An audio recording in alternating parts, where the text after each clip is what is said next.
Boom, what up? Soul Renekton only here, back again with some more Wailed On action. No, wait a minute. You thought it was Soul Renekton only here, but it's really me, Gallagnar. Bet you're wondering what happened to my beard out in Canada at the moment. Get jumped off a grizzly bear, ripped it clean off, man. Had to give him the old 1-2 and tell him, up the road now, up the road. Today's guest is Flashy Slashy. We've been friends for a number of years now. Played on a few teams together. Paul's been around since season 1 of League of Legends. Has played in many tournaments over this time. Okay, Paul, what's your full name, your online handle, your age, where did you grow up?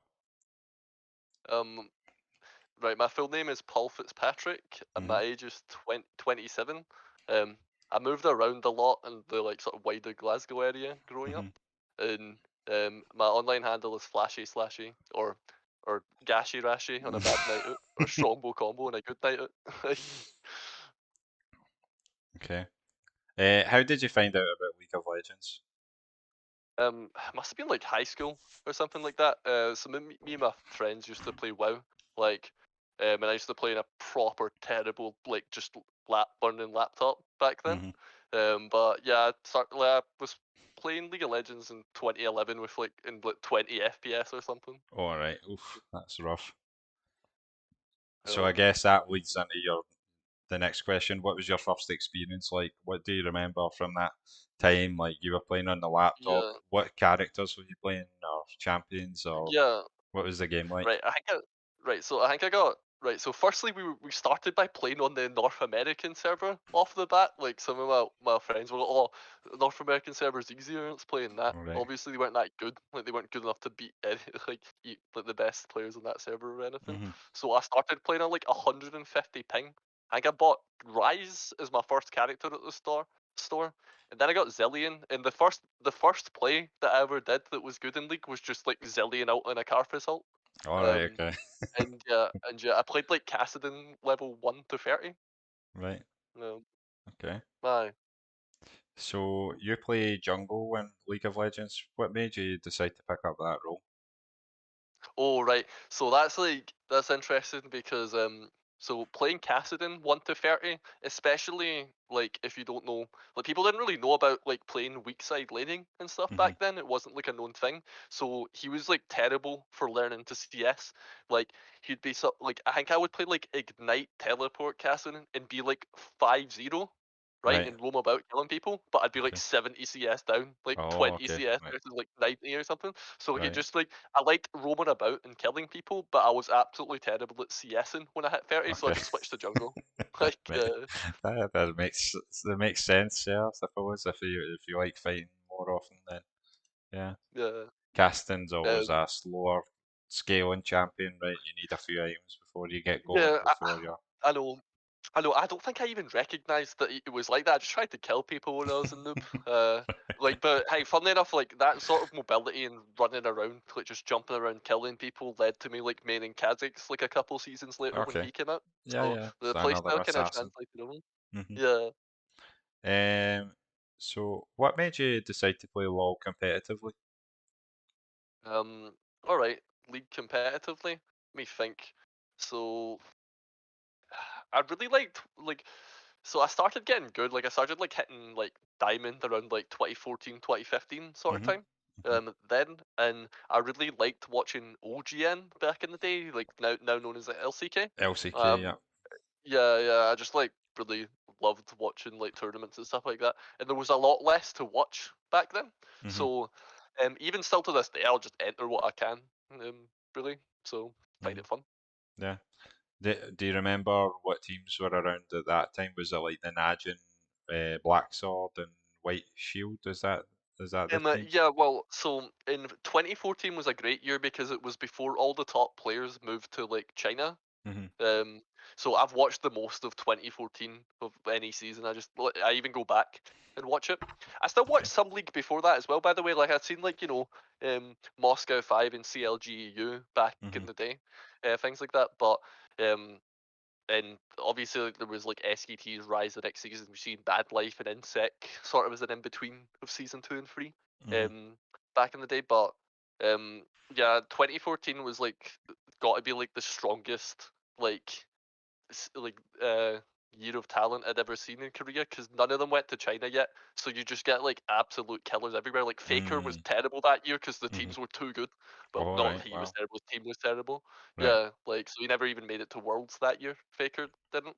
Okay. Um, so yeah, I really loved like I'll talk about some of the players that inspire me and stuff at some point, but Mhm. like what teams did I follow? Like, there's obviously Samsung White and Blue that year. Yep. Although Blue sort of kind of ruined the game by like inventing teleport top and stuff like Oh. that. Like Okay. everyone was playing Ignite before it. But I really liked the KT arrows because like I liked their jungler in mid like Rookie and Cacao. Mm. Cacao Mhm. was the jungler and they were absolutely just carrying a bunch of like I don't want to say bums, but like I mean they were like their support player, Hachani, for example, like who's ever heard of that guy, you know? Yeah. No. So I don't I recognize just it. like I just really like Cacao for being a hard carry jungler, and Dandy was really good Oh back yeah, then. Dandy. Yep. Um, Dandy, big name. He played with what was yeah, the Samsung White. the Samsung White? Yeah, yeah. I'm trying to think of the Yeah. mid lane that played for them. Daddy, Daddy, Daddy. Daddy. Yeah, that's it. Yeah, yeah, it was Yeah. super good, especially in spring that year. Mhm. Team fighting was sick. Yasuo was super Yeah, sick. the Yasuo. Yeah. Okay. What different tournaments or leagues have you played in? Yeah, I've entered whatever I can for like the longest time. Like I even was entering wee like online cups and Mhm. things like that back in like 2015. Okay. Um, like about the time like Nar was just coming out as a champion and stuff like that. Okay. Yeah. Um, but yeah, and I entered like Resonate in 2016 with my team. Mhm. We spent time preparing for that. Mhm. Um, We should and say like about Resonate. Resonate was kind of the mm, premier like esports event. Like it would be comparable to like maybe DreamHack or Insomnia or something like that in Scotland, right? yeah, It had different yeah, games. It had spawn. It had like you know stores where people could sell things. It had like the big main stage and like lots of different yeah, things going on. So it was quite a big event. I don't yeah. remember what happened with that, but it kind of just disappeared. Was it just not Yeah, I enough don't know. I don't interest, even know if or? it's still going. It was still going a couple years ago, but Hmm. SEL seems to have picked up sort of slack from that stuff. And Yeah, for yeah, sure. I've entered a bunch of law belong tournaments. So entered like SEL, and I've just entered what I can, like little online cups with people. Like obviously mess about like on Clash with people just messing around all the time. Hmm. But yeah, like, I just enter what I can really, just anything. Like I Hmm. don't really like competing. It's far better than solo queue. Yeah, for sure. I agree on that. So, why don't you take us back to the start? What was your first competitive tournament that you played in? Okay. Well, yeah, there was a couple. There was like oh yeah, I forgot to mention this one. I entered like an ESL UK Premiership too, Okay, which right. is like pretty good because there was players like Alfari in that tournament back in the Alfari, day. yeah. But the sort of floor at the UK level was like you could actually have uh like high plats and diamonds and stuff like that at like the sort of like premier UK level back then. Hmm. I don't know if there was just less players or ERLs weren't as much of a thing back Right, okay. then. But yeah, the sort of grassroots UK scene, you could have like players that are like absolute like is Alfari probably the best UK pro of all time? Like he must Well, be the most probably. known one. The Like most known for sure, I Axel. think. Yeah. Yeah, so Max like Lord, yeah, um, Max Lord's a known yeah, was obviously our Scottish brethren Snoopy from like ancient Snippet, times. yeah. But the yeah, I entered that too, but the barrier to entry for that tournament was not that high back in the day. Um, I entered some online cups as well. Um, yeah, so I guess I can talk about that tournament.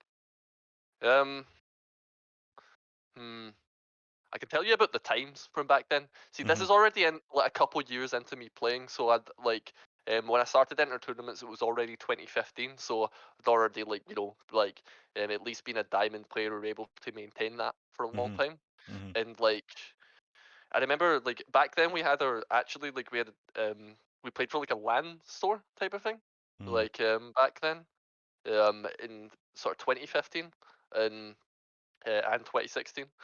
Um, but yeah, my first tournament was just me fucking around with friends. Before that, to be honest, like Mhm. I just I remember like we entered so like in one of the sort of online cups I entered, we had like players that were around like sort of plat level, diamond level, but Mhm. we had like one friend that was literally bronze, right? And he had to Okay. play against a diamond player in the top lane, Oof. right? Rough. He played right, and I told him to just pick Maokai because he's broken, right? Against a Cho'Gath. So Mhm. what I just did was just camp the diamond player till he was 0-3, and then my bronze pal was just like diving him under turret, like just, which is really funny. Um, but so that was what my early tournaments were like. But obviously that was not like attain. Like I couldn't maintain that for long because my top orders get gapped. So Mhm. um, like yeah, I started entering like some more tournaments after that with like more balanced roster. Mhm. Um, What? and yeah, So this roster that you're talking about, the one, is this the one that you took to ESL, um, the balanced no, roster? actually, no. So like the very first roster I played was a proper bronze mate of mine, right? Okay. Uh, the like Who are the you know, names I in think that team?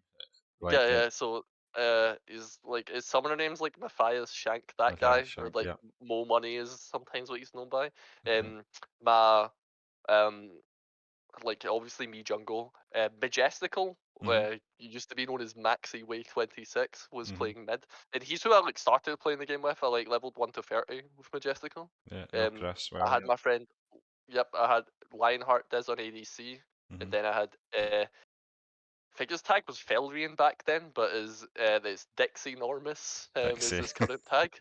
Dixie Space Normus is his Yeah. current tag. And some of these were just friends from school for me, Mhm. but like um, we weren't the closest friends, but I think like it was my friends in my sort of extended school friend group that's all pals, all like music and all that. Mhm. Um, Mhm. or like the wacky backy or whatever. Like so it was my kind of like it was that extended friend group, but I think I ended up being closer friends with them just through the game and our Mhm. interest, and these were like the best players, that Mhm. I knew could So have access to.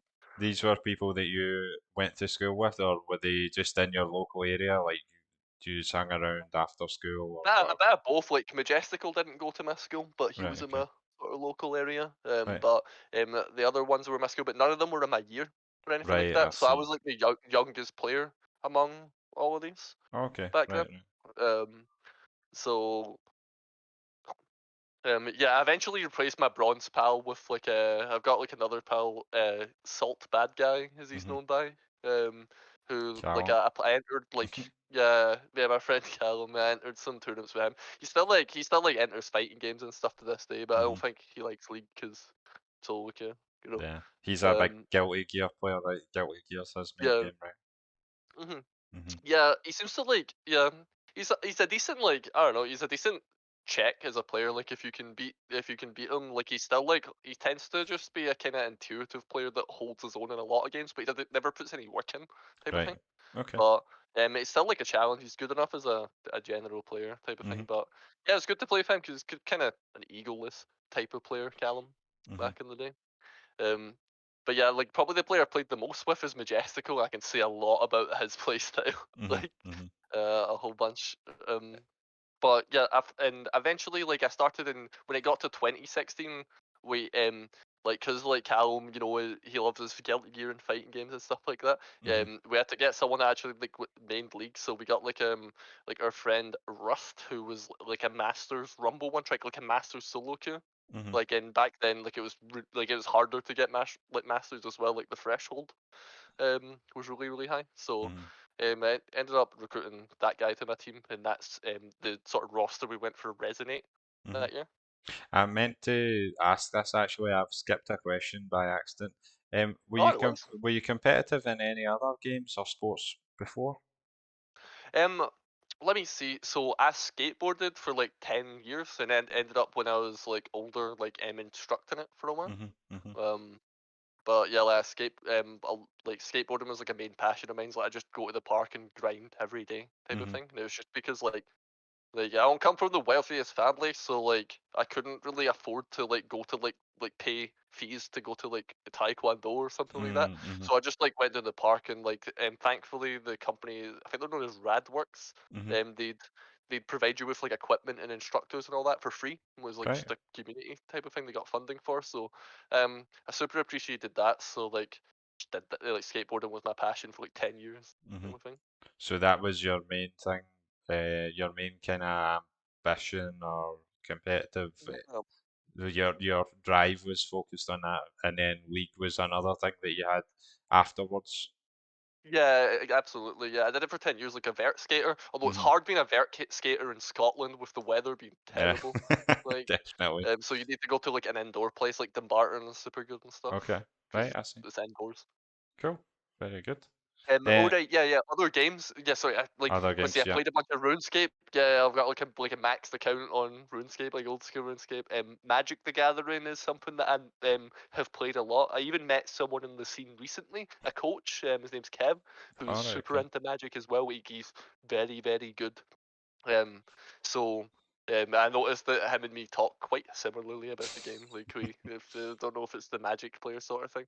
Um, there might be one more. Oh yeah, fighting games, of course. Like I eventually joined Callum and liking fighting games, but I took a break from League at some point because I'm Hmm. like I'm sick of having teammates. Let me just play 1v1 games. So that's why I played fighting games.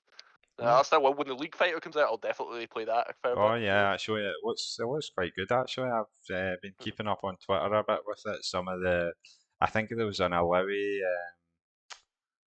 like design video or something like that. I don't really like Alawi in League of Legends. I think she's a horrible design for a champion, but she looked good in the fighting game. So yeah, I'm excited Yeah, for it myself. I'll probably give it a shot. Uh, yeah, no, that's fun. Yeah. So sorry, we kind of jumped around there, right? So you had the first Yeah, team that was kind of like a mixed bag, your friends from school, and yeah. then you done. Correct me in the order here. What was the order of the tournaments? You played like online cups, and then was Yeah, I've played online cups and then went for the ESL UK Premiership. I played with my friend Callum. okay. Yeah. With like back when the barrier to entry for the UK scene was like a bit lower. Hmm. And then like our friend Rust, well, like we kind of just met him for the game. He was at our LAN store one All day right. because Okay. we like our LAN store came up and we are like, "Yo, do you want to join our team?"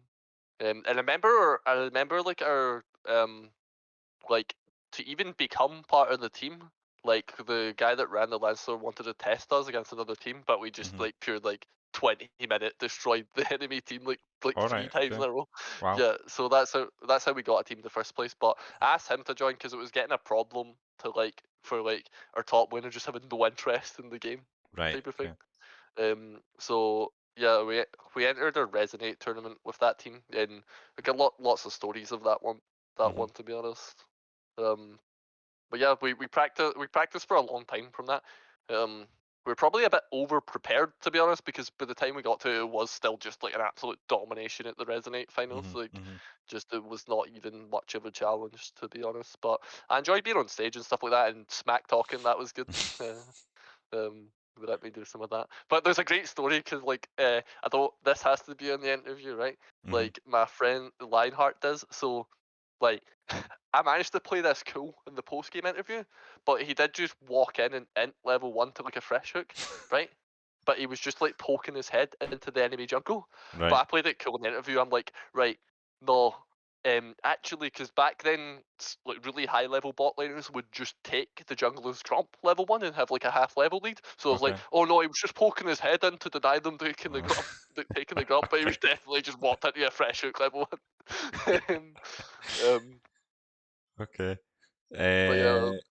So like, did did you notice, like you said that you prepared a lot for this one? Like, Mm-hmm. I guess Yeah, were you scrimming people at that time, or were you? yeah, yeah, we were like, oh, we like Cassiopeia as a kryptonite for my mid laner was Mhm. one that we faced in scrims because we were often, instead of playing scrims, we were often playing like the sort of online cups that were Okay, available to us right. back then as well. Um, what else like was I actually did like draft plans for teams that didn't even show up. I'm just like, this is a player in this country. I'm gonna just look up who they're playing with and like Mhm. came out of a draft plan, but they didn't end up attending type of thing. Okay. Right. But yeah, um, So, like I believe there was a player called Box Boks that I thought would have been at the tournament. Who right. might have been a challenge, but he didn't even show up. All right. I think Okay. he's like an Edinburgh player or something like that. Right. Jungler. And like, did you notice the like when you started playing competitively, was there like a significant jump in just skill and how you thought about the game and things like that? Like, Um, like to be honest, it's breathtaking today. There's tons of great players in this country, or what that I can get exposed to these days. But no, hmm like no, I spent ages being the best player I knew until I met my masters friend, right, type of okay, thing. right. Um, So it was so very kind of like a bit of a wasteland. Like there wasn't much going on really. There wasn't many people to compare yourself with, or even just the skill brackets and things like that. It just seemed like a bit of a breeze at this yeah, point. Like, definitely. Yeah, definitely for the first 5 years of the game, like 2011 through to 2016, I didn't really notice other good players that much. okay, right. Um, Okay.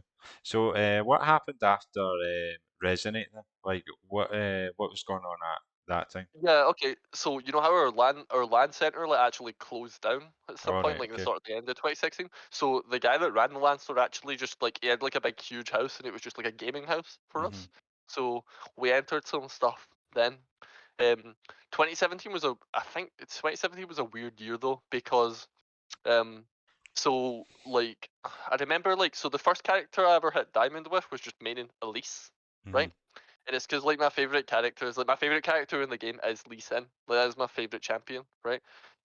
But there was three characters that were played um primarily that year. Like in the world, you'll just notice everyone only played Lee Sin, Elise, or Kha'Zix Yep. was the meta for 2014. That was all there was. But the thing is, like Kha'Zix was always the one. I remember a like broken shard, like old die to red buff jungler, but that jungler said that like, oh, if you want to just win in solo, you could just play Kha'Zix because like it scales better than the other two. Like, Mhm. so in 2017, and like Kha'Zix is probably my most played champion of all time. Like I remember our land store guy. Like I think the to meet like I don't know what it was. It was to beat some sort of sponsor criteria or something like that. We needed to do like a fresh climb Mhm. to like hit a certain rank, like in the sort of like I can't remember if it was like rank fives or like dynamic queue at that point. But I felt super bad because like I was just like there was maybe this is the thing when you're playing with friends because the majority of the players in this team were still just like my friends that I knew in real Mhm. life, and like to hit this rank threshold, like I was like, no, you need to just play the hardest carry champion possible. Just play like 40 Kha'Zix games in a row, and Mhm. like I'm just trying my best to win games when I'm like 10-2 or 10-1 or something like that. But um, I don't know if it was motivation or something, but there's and maybe because I'm like younger, like, but it was really hard to carry. Like people were like off their game on my team at that point, Right. type of Okay. thing. Um, So so maybe like different things going on, like work or life or whatever, just things yeah, getting in the way. Maybe just not that interested in grinding the game yeah, so because much. Yeah, because I was a uni student. Like I started uni in like 2013 or something Okay. like that. So, well, I was still just a uni student that like knows how to like cram and pass type of Right. thing. Okay. So I like just like at this land store, I was just there every day Right. type of Okay. thing and just grinding the game all the time. Like even when I was at the land store, I would just be like, right, everyone needs to play at least like 3 solo queue games per day or something like that if you Mhm. can, just to practice or at least pick up like get like 10 games on a character before Mhm. next week. Then like the week passes and the person's not played any of the character they were supposed to practice. And I'm like, god damn. Right. Ah. Okay. Okay, so were there any tournaments at this point, or did what kind of happened then? Like you talked Um, about them having to achieve like a certain rank for sponsorship from the yeah, shop. yeah. Like I think they were like talking to like Rocket or whatever as like sponsors, Oh, but all I don't right, know. cool. I think a bunch of people quit playing or whatever. I think I just stopped playing at that point in time. Whereas Right. I just took a small break from the game because I was just sick of like I just felt like I was having to carry a bunch of people that weren't putting any effort in type of Right. thing to like Okay. even reach that threshold. And it's like, I should not be losing this game when I'm like 17-3 or something. Like, hmm but Yeah. yeah, a So younger guy back. did you? Was this when you started playing fighting games and things like that, or what was going on? Yeah, this was the sort of beginning of it. Like, I was still playing League for a while. I was playing when I think Dragon Ball came out at the sort of end of 2018. Hmm. So yeah, I'd taken a break from like League to play fighting games for a while. I don't think I'd entered anything significant. Oh, I did enter the very first Belong qualifiers in 2018 though. Hmm. And that's the first time I met like apparently I looked at your Roy interview and apparently like we met without speaking to each other. But I played against like I think it was like Hoff, Ewan. I don't think it was Torikyo yet. It was definitely Patsy and Europe Yeah. though. In that tournament, and I had to be auto filled. Actually got that jungler that I previously talked about, Box, Hmm. um, because like I played AD.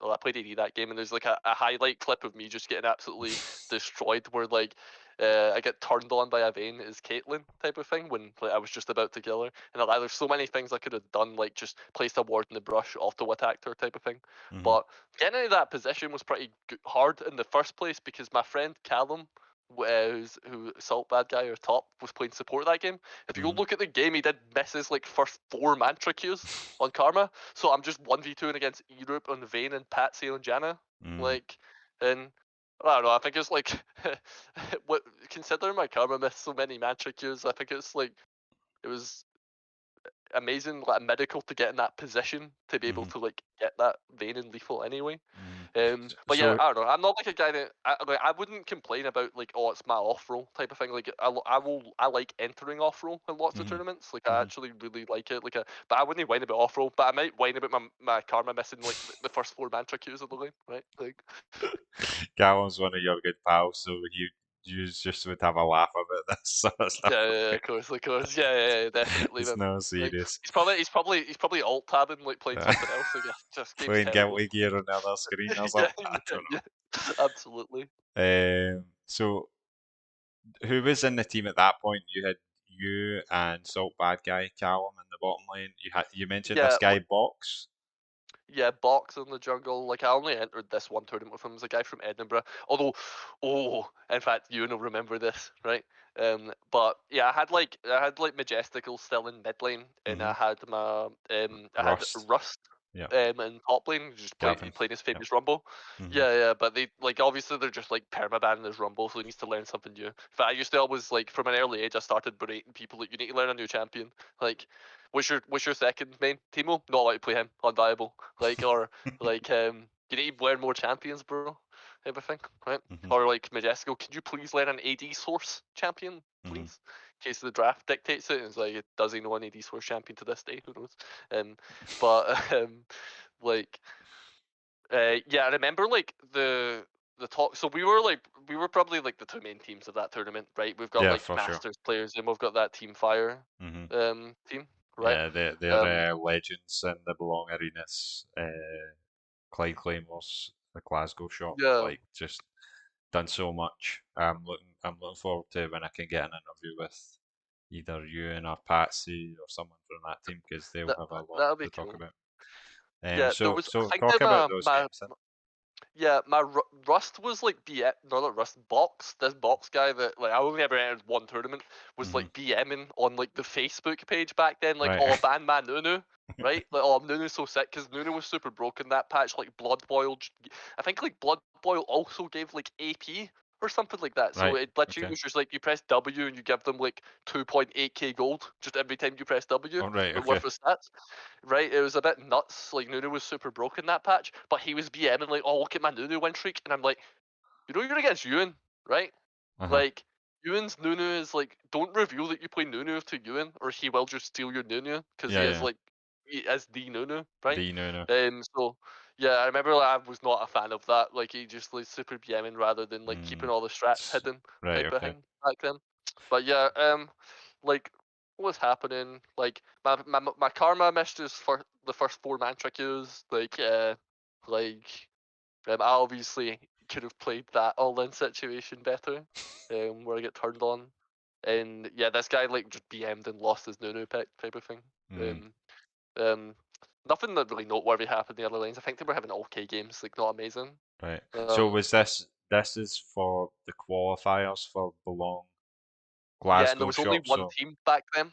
Yeah, there right. was only one team, And it so was like just like what was it like best of one or best of yeah, it uh, was just best of one. There was best of only one. like one game, Okay. and I think like yeah, I think like the other games were not that noteworthy. I think like both the teams just like caved everyone else's heads in, like Right, type of okay. thing. Like so it was just like us two as the top teams. But yeah, um, I don't know. I do like playing. I do quite like playing autofill still to this day though. Like I'll just Mhm. like I will just fill through people in tournaments. But yeah, that was not that bad. But we were just a goon squad. But like the thing is mm, like basically that guy that I only entered the tournament with one time did just seem to have some BMing slash attitude issues, Right, okay.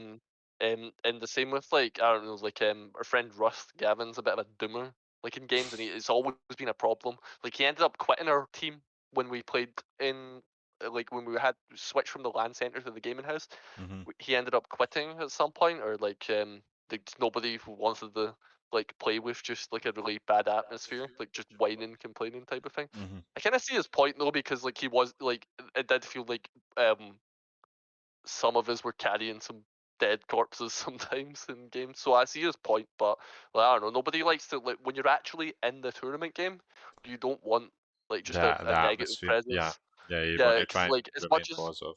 Uh-huh. yeah, as much as I'm a fucking flamer lord of a player, like I would never do that in tournament. Like see it through. You flame them after the game, like it's okay that you died level one, and then after the game you're like you never do that ever again. Like Okay. Yeah, but you're right. There is it's some people like everyone's got a different personality, right? Some people would rather be straight up like what happened, or but at the same time, it's not really necessary, is it? I mean, the damage is done, whatever, right? Move on, try and focus on the next game because you don't want to carry that with you for the next 2 or 3 games, whatever happens in the series, right? So, no, that makes yeah, sense. of course, of course. So this I, the box guy, like, what happened to him? Does he ever play? Like, does he still play to this day, or does he is he just like he's a on my solo friends queue? list. Hmm. Yeah, I think he's on my friends list. I think he's just a solo queue player to this Right. day. Okay. Hey, if you're looking for like to spur more competition, you could ask me for players like this. Um, I'll probably mention later on, but I think I can probably get like a lot of use out of just random like just someone asked me to construct rosters for them and I'll do it. Like Hmm. just be like but yeah, I think he's still playing to this day. I don't think he's like as high ranked as he used to be, but Hmm. he's alright. Like if Yeah. you want like a diamond level jungler, maybe good. Just maybe don't BM to Ewan about Nunu because Nunu like his Nunu will like fuck you up. Like Yeah. Yeah, Ewan always known for his Nuno. Yeah, it's just Mhm. interesting that there's some people that were high ranked, seemed like good prospects in the scene, and then they just never stuck with it, sort of thing. So, Yeah, um, no, like nowadays you can get like a full team full of that level of play or my level of play. But mhm. back then there maybe you could get like one guy and then it's just filler Right, around them. okay, Same thing. You could make a full team full of like hmm, similarly skilled players because I don't know, there just wasn't as many players out there. You know. yeah, for sure. Right. So the Belong Arenas, what year was that again? Sorry, Yeah, 2018 that was was it? like You said? 2018. Yeah. Yeah, yeah. So like I think like was yeah. When did I beat you guys actually? Because that'll be an interesting one. I Well, I think think Roy said that he like knew your name from playing at that those yeah, qualifiers for Belong, but I don't think he really talked to you then. Like I think you yeah. you started talking to him later on, right? Yeah, yeah. I think I'm getting my time scale correctly. Give me one sec. Actually, I can check the like. I've got the VOD here, Hmm. like of the. Let's see. It's belong Glasgow kneecapping as my video title for it. Like, um, yeah, it was a while ago. It might have been like 2017. Um, 17. but nah, I think it was 18. That was definitely Yeah, 18. maybe So, summer, spring or summer 18, maybe mhm, something like that. I yeah, think that's what Roy said. Maybe summer 18. I don't quite remember. yeah. I Um. remember like so in one of your tournaments. So like I think before I started taking a break, maybe when I started playing fighting games, but not played WoW yet, because I started playing fighting games towards the end of 2018. Hmm. But I think I was also like I think that I got asked. Like I think that I played a season of Belong, um, on like another team from you guys, like the lower down team or whatever. Hmm. And I think I played it with Rust actually. Okay. Rust, Majestical, me. Um, I think the name was Vixenbite was support. And Hmm. we played with Lionheart Diz on AD. Yeah. And I played a long season there, and we did like not bad, but it was like secondary league sort of teams. That would maybe be 2019 at some point, I think. Ear Okay, maybe early 2019 or late 2018. Because I think I started playing at Belong. I think the first qualifiers I played was winter 2018, so it would have Hmm. maybe been It was like summer because it was a summer 2019. when yeah, it was a time when Team Fire were off. Yeah, no, that makes sense I actually think it because was Classic summer. WoW hadn't came out yet. Yeah, Hmm. Classic WoW hadn't came out yet. So yeah, I met with so I entered like that after like a break from the game to sort of play fighting games and Hmm. melee and stuff like that.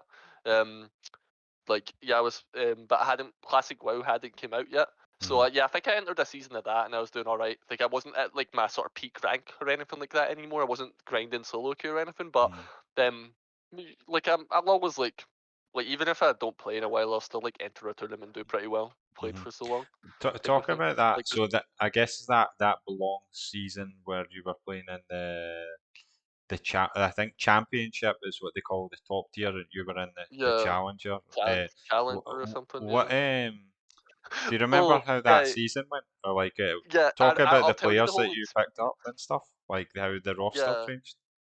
So like yeah, we couldn't find a support, so we asked our friend Rust like or well Rust was like here I know a person.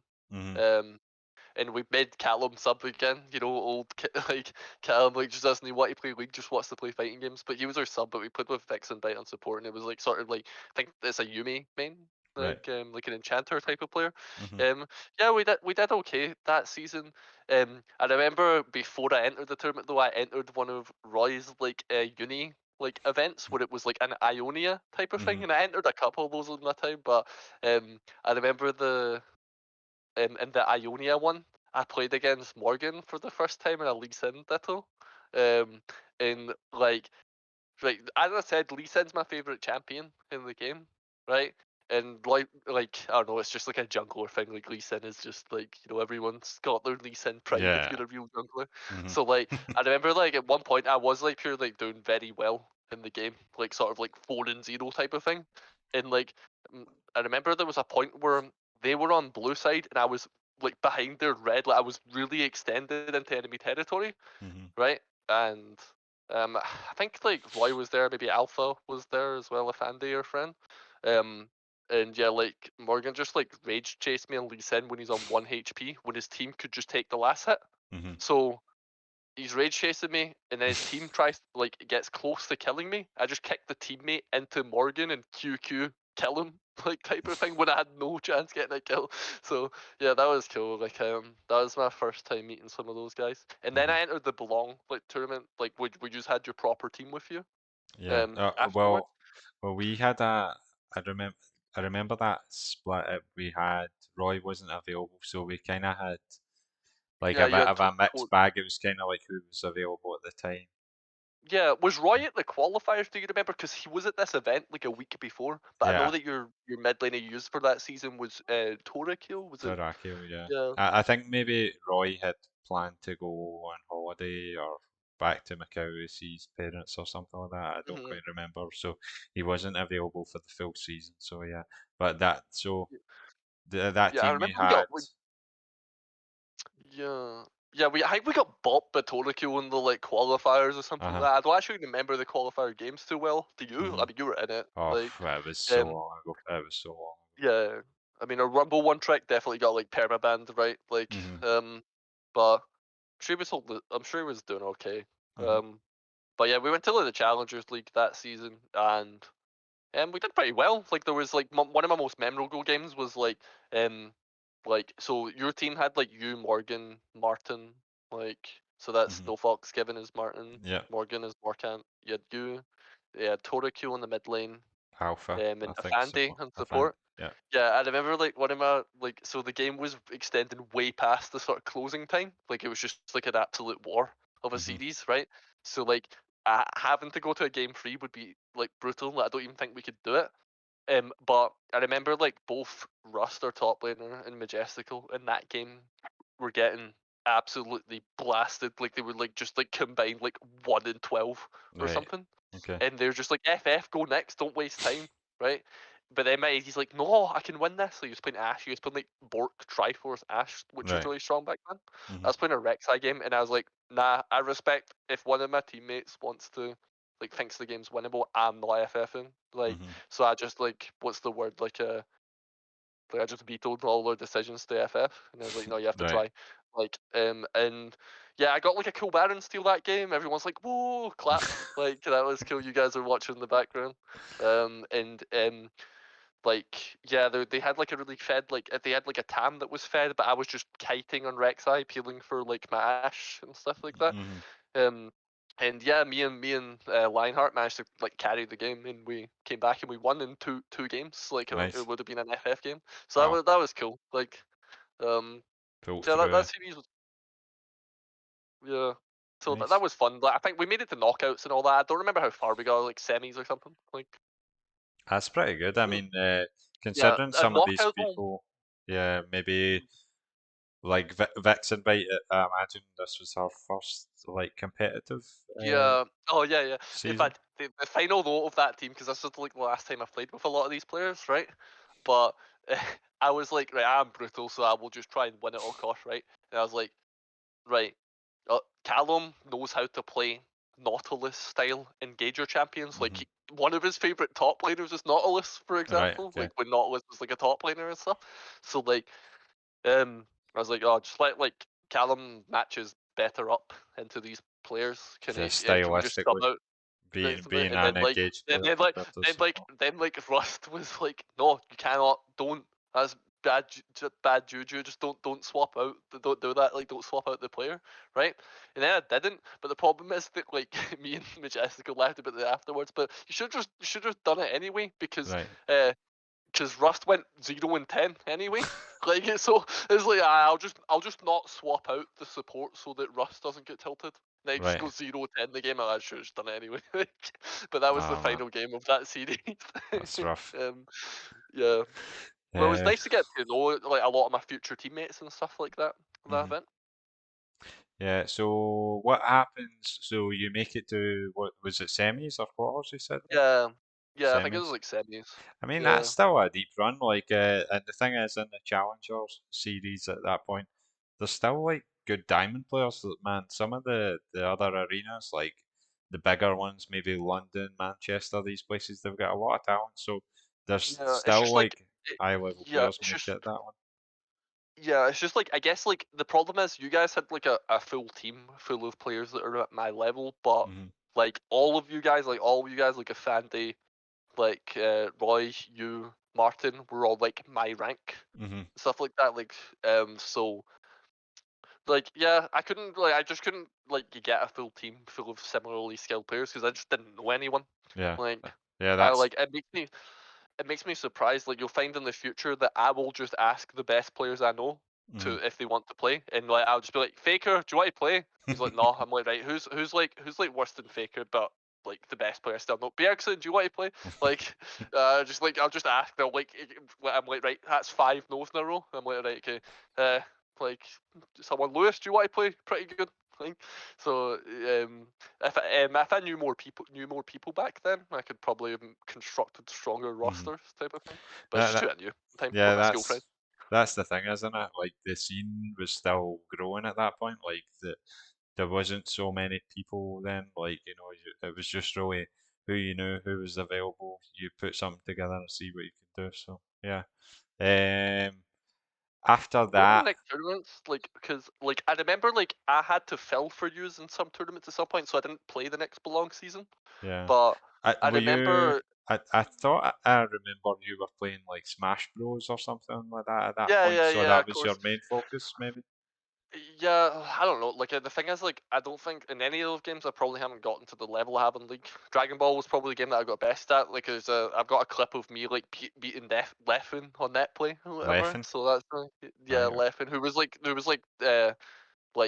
the best player in Europe at that point. Although I All did right, just cool. get bopped the other 2 games, but I have got my one. It's like Kitman Faker or something, you know, one Right, time. okay. Yeah, So, one.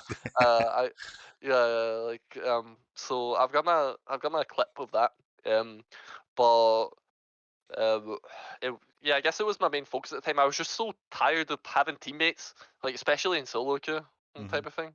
Like so I went to learn 1v1 games. I'm glad I'm still good at them to this mhm, day, like playing sort of 1v1 games or have a sort of interest in them. mhm, But yeah, I can't remember. Like, so I've subbed a couple times, right? I've actually subbed for you guys in 2 different positions. One time it was support when a mhm. Fandy couldn't make it, and one time it was Jungle. like jungle when your new jungler couldn't make it. Because I Mhm, remember Roy asked me for the recommendation on this player, and he was very right in me saying, look, he is like good, right? He's also a friend of mine. I knew him from Melee, mhm. sexy back, my friend, and I was Sexy like, back, yeah, yeah. you're pretty.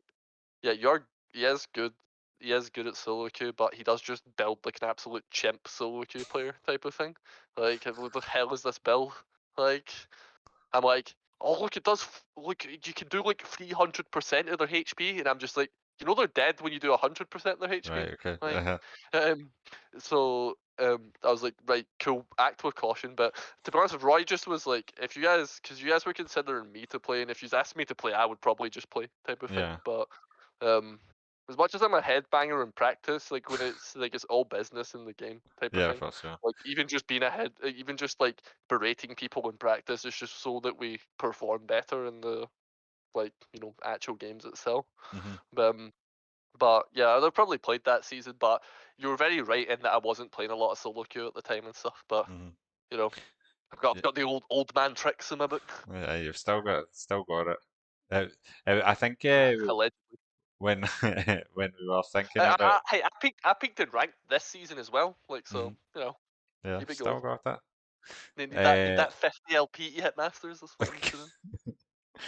I think weren't sure what was going on because Hmm. like we did think you were a good player, good jungler, probably one of the better ones that we knew at the time, but we just didn't know like because you were playing Smash Bros if how busy you were with that and so on Uh, and then but this you get recommending this guy, so we're like, well, I mean, yeah, yeah, we'll go with that.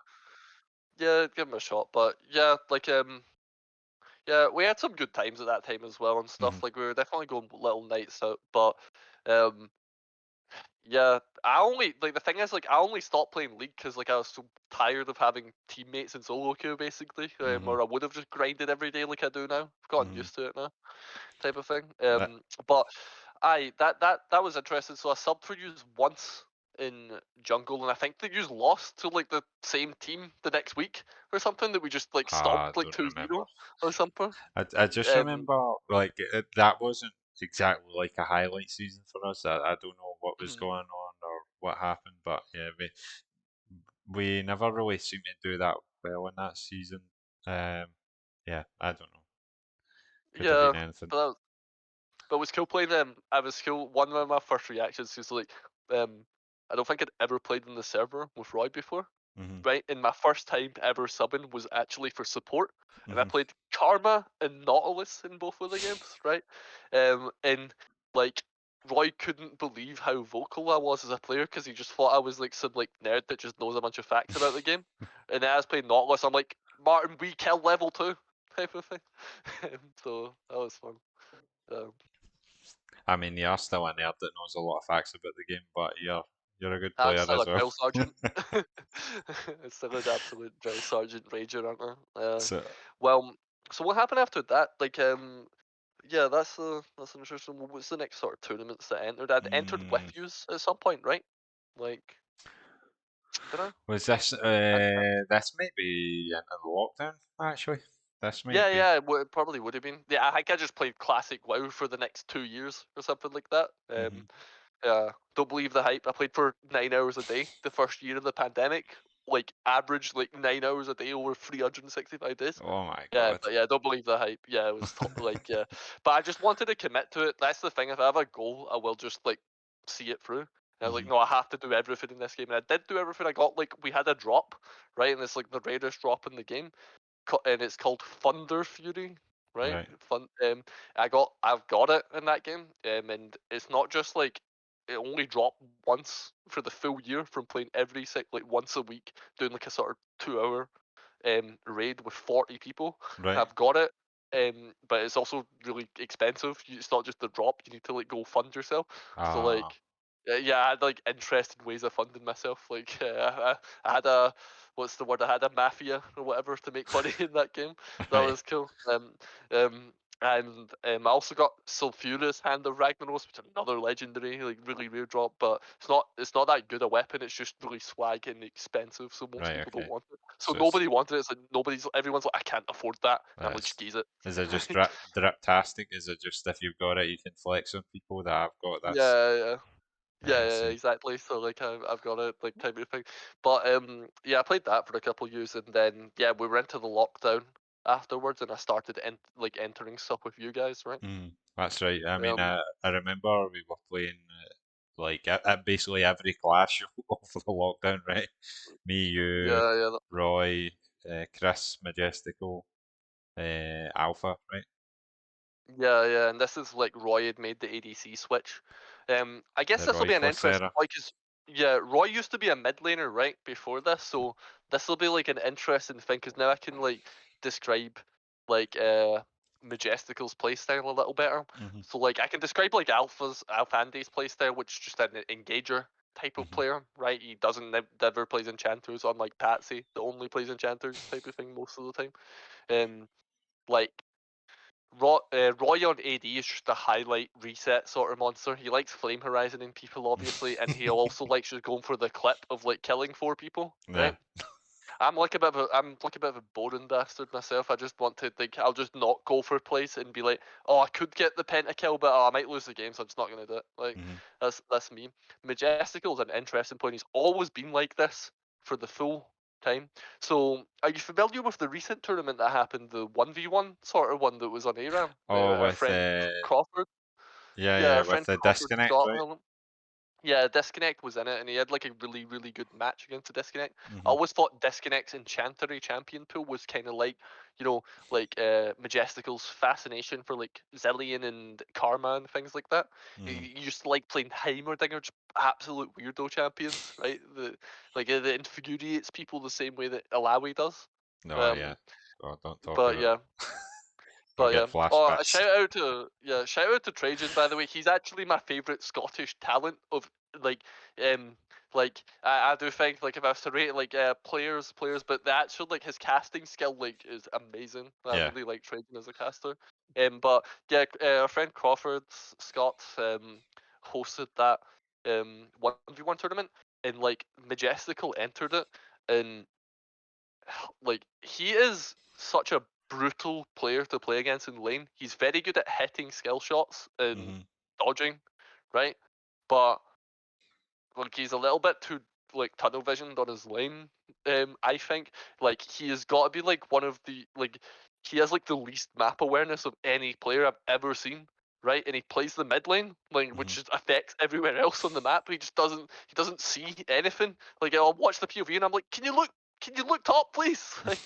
Like, just let me see their health bars. Like, but see when it's the 1v1 like sort of hitting and dodging game, like he's really really brutal to play against. Like he'll like do stuff like locked EU. You've Hmm. dodged the E and he'll just hit you with a bind because you dodged the E and you're pinned to the side of the E. Hmm. Um, so yeah, he has a good laner, but he will die to your jungler like 9 times in a row. Like, but that's not a weakness on the ARAM map. So I really liked that series of like Disconnect versus Majestical. I noticed Hmm. that he changed it up by banning Karma Disconnect because Oh, I okay. don't want to play against this again, type of thing. But yeah, that was cool. The snowball play and stuff like that. But yeah, so um, yeah, Majestical is like it's pretty good at the laning portion of the game. And so we had Majestical mid and Roy switch from mid to AD on Hmm. this team.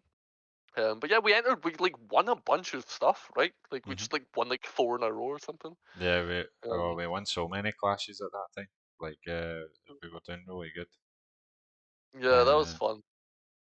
and then Um, it's SEL 4 after that, right? It's the next big tournament yeah, you ever. Yeah, we entered two tournaments simultaneously here, right? So we entered SEL4 and we entered the UK belong sort of thing. We made it to Mhm. finals in both. We Mhm. made it final. We got casted by Namida, who now does uh he now LEC. does like Yeah. LEC. Yeah. Yeah. He did the LGL before, but yeah, he casted like me, Roy, Majestical, Lee Cinderella, and Chris G in person Mhm. then. And yeah, SEL4, and you were gonna join us for SEL4, but by the time we got to groups like Majestical, like with his mobile fire tips or Mhm. whatever, it's like it's like yeah, the set's a juggernaut or whatever type of thing. Oh my god. I don't know. Yeah, that was some good times or whatever. Mm. God. Oh, that's so funny. Oh, He's like, forget yeah, about Oh, yeah, Majestical like is very smart about specific things in the game, but his overall like sort of macro wider game knowledge, it's like he's really like he has really specific tunneled game knowledge as a player. I noticed, but he's not got overall map knowledge or even knows how the other roles interact. But God love him. that. Uh, but, He's a good guy. Give so. us my ability, blew my mental. um, He blows my Oh, mental every day when I play with him in the mid lane, bro. Like, I um, know you're so his jungle. You need to interact with him the most, don't I you? know, I know, I know, I No, know, I know. he was definitely a Um, strong player in the 1v1 aspect, man. yeah, Yeah, good yeah. player. Well, yeah. So this team was my first. So we're playing with Fandy again. Playing Hmm. with me in Majestical. We've got Roy, the Flame Horizon Reset Lord on ADC. And then this is our first introduction to Chris G, who's Yeah, a very interesting player. I didn't think much of him. His name used to be Savage Wee Man when I the first met Savage him. man. Like, Oh, it was a great yeah, name though, right? Like one of yeah, the it was a best great name. usernames ever. I know. He should have like an alt or something so he keeps the Shit. name alive. But um, the thing is, so I just thought he was a really cheesy Ham Macallian Scion player that just like doesn't play properly type of thing. And I'm like, you know what? Are you that much different from Majestical? I'll give you a shot. Like, just so yeah, but my first experience of playing scrims with him was he was actually super clean and serious about the game, Hmm. and it just goes to show like the thing is like I would rather play with teammates less that and play like higher quality games with them than play all the time because it just devolves into haha I'm at like 0-10 on Scion like um oh look this is my ninth game in a row and I'm like right I'll stay for the first three like Hmm. high quality practice um but yeah, my first introduction to him, Chris G, and yeah, he changed a little as time go by. Like the first time I met him, I think I asked for Zed jungle tips, like because his Zed's clear was broken back then. Hmm. I asked Roy and Chris G for them because Roy used to play mid. Um, Well, Chris and G was yeah, a he mid just like laner he's kind first, of right? yeah. I think like yeah, I don't even know Chris G was a mid laner first as well, right? Like Yeah, I think so. Well, certainly yeah, Akali, like he was basically more or less an Akali one trick for the longest time, Kelly, and then he started to yeah, he pick played up some other Zed as well, characters. right? Zed, right? Good. Yeah. Yeah, but he's blossomed into like a kind of player that just like the two things that I like and like something that I really value in top laners is if you've got TP, right? Hmm. Like answer waves on the side. Like firstly, don't die. Like learn to wave control. You probably Hmm. learned a lot of this from Kolsch as a player, Hmm. honestly, right? Who's another interesting player, but um, don't die when you're isolated. Like play for the wave, not just you versus the champion Hmm. all in each other and hold TP and answer sides and get strong from that. Like, don't split farm mid with the ARAM and just let minions die in the side. Hmm. And he just always hold. He'd be good at holding TP and TP in at the right moment, getting super strong. It's kind of like passive style of top laner that he Hmm. blossomed into, which is so strange since how he started was an absolute like I'm just gonna go all in and all the time. Aggressive Like, player, yeah. yeah, Yeah, but he probably really Kolsch. picked up. Kolsch definitely, I think, had an influence on him. The Yeah. amount of cute selfies have been sent by Kolsch with his disciple, as he calls him, Chris All right. G, Yeah. on That's nights funny. out. Well, yeah. So I find it tough to directly compliment people because in this game because a lot of what really good players are like good at seems basic to me. Hmm. But hold on, let me just here's what a weeb would misquote a swordmaster saying, right? Um there are no black belt techniques. only basic techniques done at Hmm. a black belt level. Right. Okay. So I think it's just like stuff like cultural just teach people like right, just play for the wave. Like matchup comes second. Remember I was teaching someone AD the other day and teaching them that as well. Like right, I like the idea that this pick beats the other pick, right? But you need to hit the minions and get your level 2 spike or minion advantage because your character doesn't beat the other one if you're fighting against 8 minions as well, you know? Hmm. True. So like it's Yeah. like a lot of basic maths, but like to be honest, the game is just a lot of that. Like, and it seems basic, but there's like you need to consider lots of these things at once. Like, Mm-hmm. all right, you might have 8 minions versus your opponent, but what if they're 2v1? Like, who wins? Like, so yeah, like I don't know, it's hard for me to compliment him because I just think he's got basic good top lane skills, which Hmm. I'm a fan of. Quite like it. He Just like certainly. Majestico's super good at laning, but Yeah. terrible at map control. But he's very good in one element of the game, you know. Mm. Yeah, Chris G definitely came on a lot. Like when you started, I was surprised actually because, um, like you said, when we first met him, he was an Akali player, very aggressive, very just kind of like a bit, you'd say maybe coin flippy. Like he's a feast or famine type of player. Like he'll either crush the game or go Yeah, very far behind. And then we see him in SEL 4, and I was like, you know what, he's really became a lot more well rounded. He picked up a few champions, right? Like even yeah, things that don't seem like a natural transition to, like going from Akali to Sion. It's an entirely different yeah, style, different mentality, how you think about what you're doing and what you're doing for your teammates, right? I mean, yeah, The Camille seems more like a bit of a bridge for him, like more an yeah. assassin Do you know? type. Yeah, he like yeah. What even was what did he play in the SCL for? I know he played that Troll Teemo game. I like did not like that game very much because we played against Dead again. I would rather just test myself against strong opposition Hmm. than like uh, you know, sandbag. But like everyone else just decided, um, from recommendations of others to sandbag, Right. right? But I was like, no, I'm just gonna try against them. So I just played a Viego game, and I think I like I don't know, like killed Cole early on at a good counter gank timing and stuff. Hmm. But what can you do, like when someone's like dying like 10 times on his first time Teemo to Right. sandbag, But So it's not that good in the long run. this is the finals. Mm-mm. No, This this is is groups. the groups. Yeah, talk about the groups. Yeah. Like I mentioned the last video with Roy, like some of the players who were around at that time, but in summary, it was more or less just Skelp and Dead Again who were the two kind of teams to watch, right?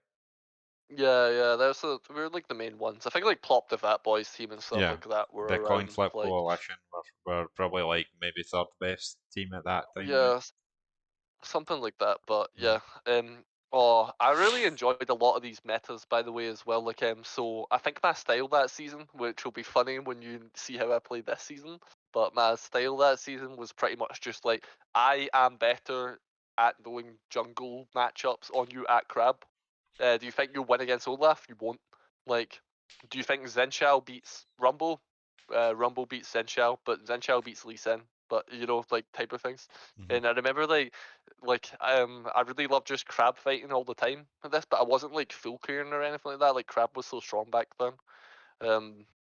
Although funny enough, crab did contribute to me quitting before when you had to fight level 2 all the Mm-hmm. time in the past meta.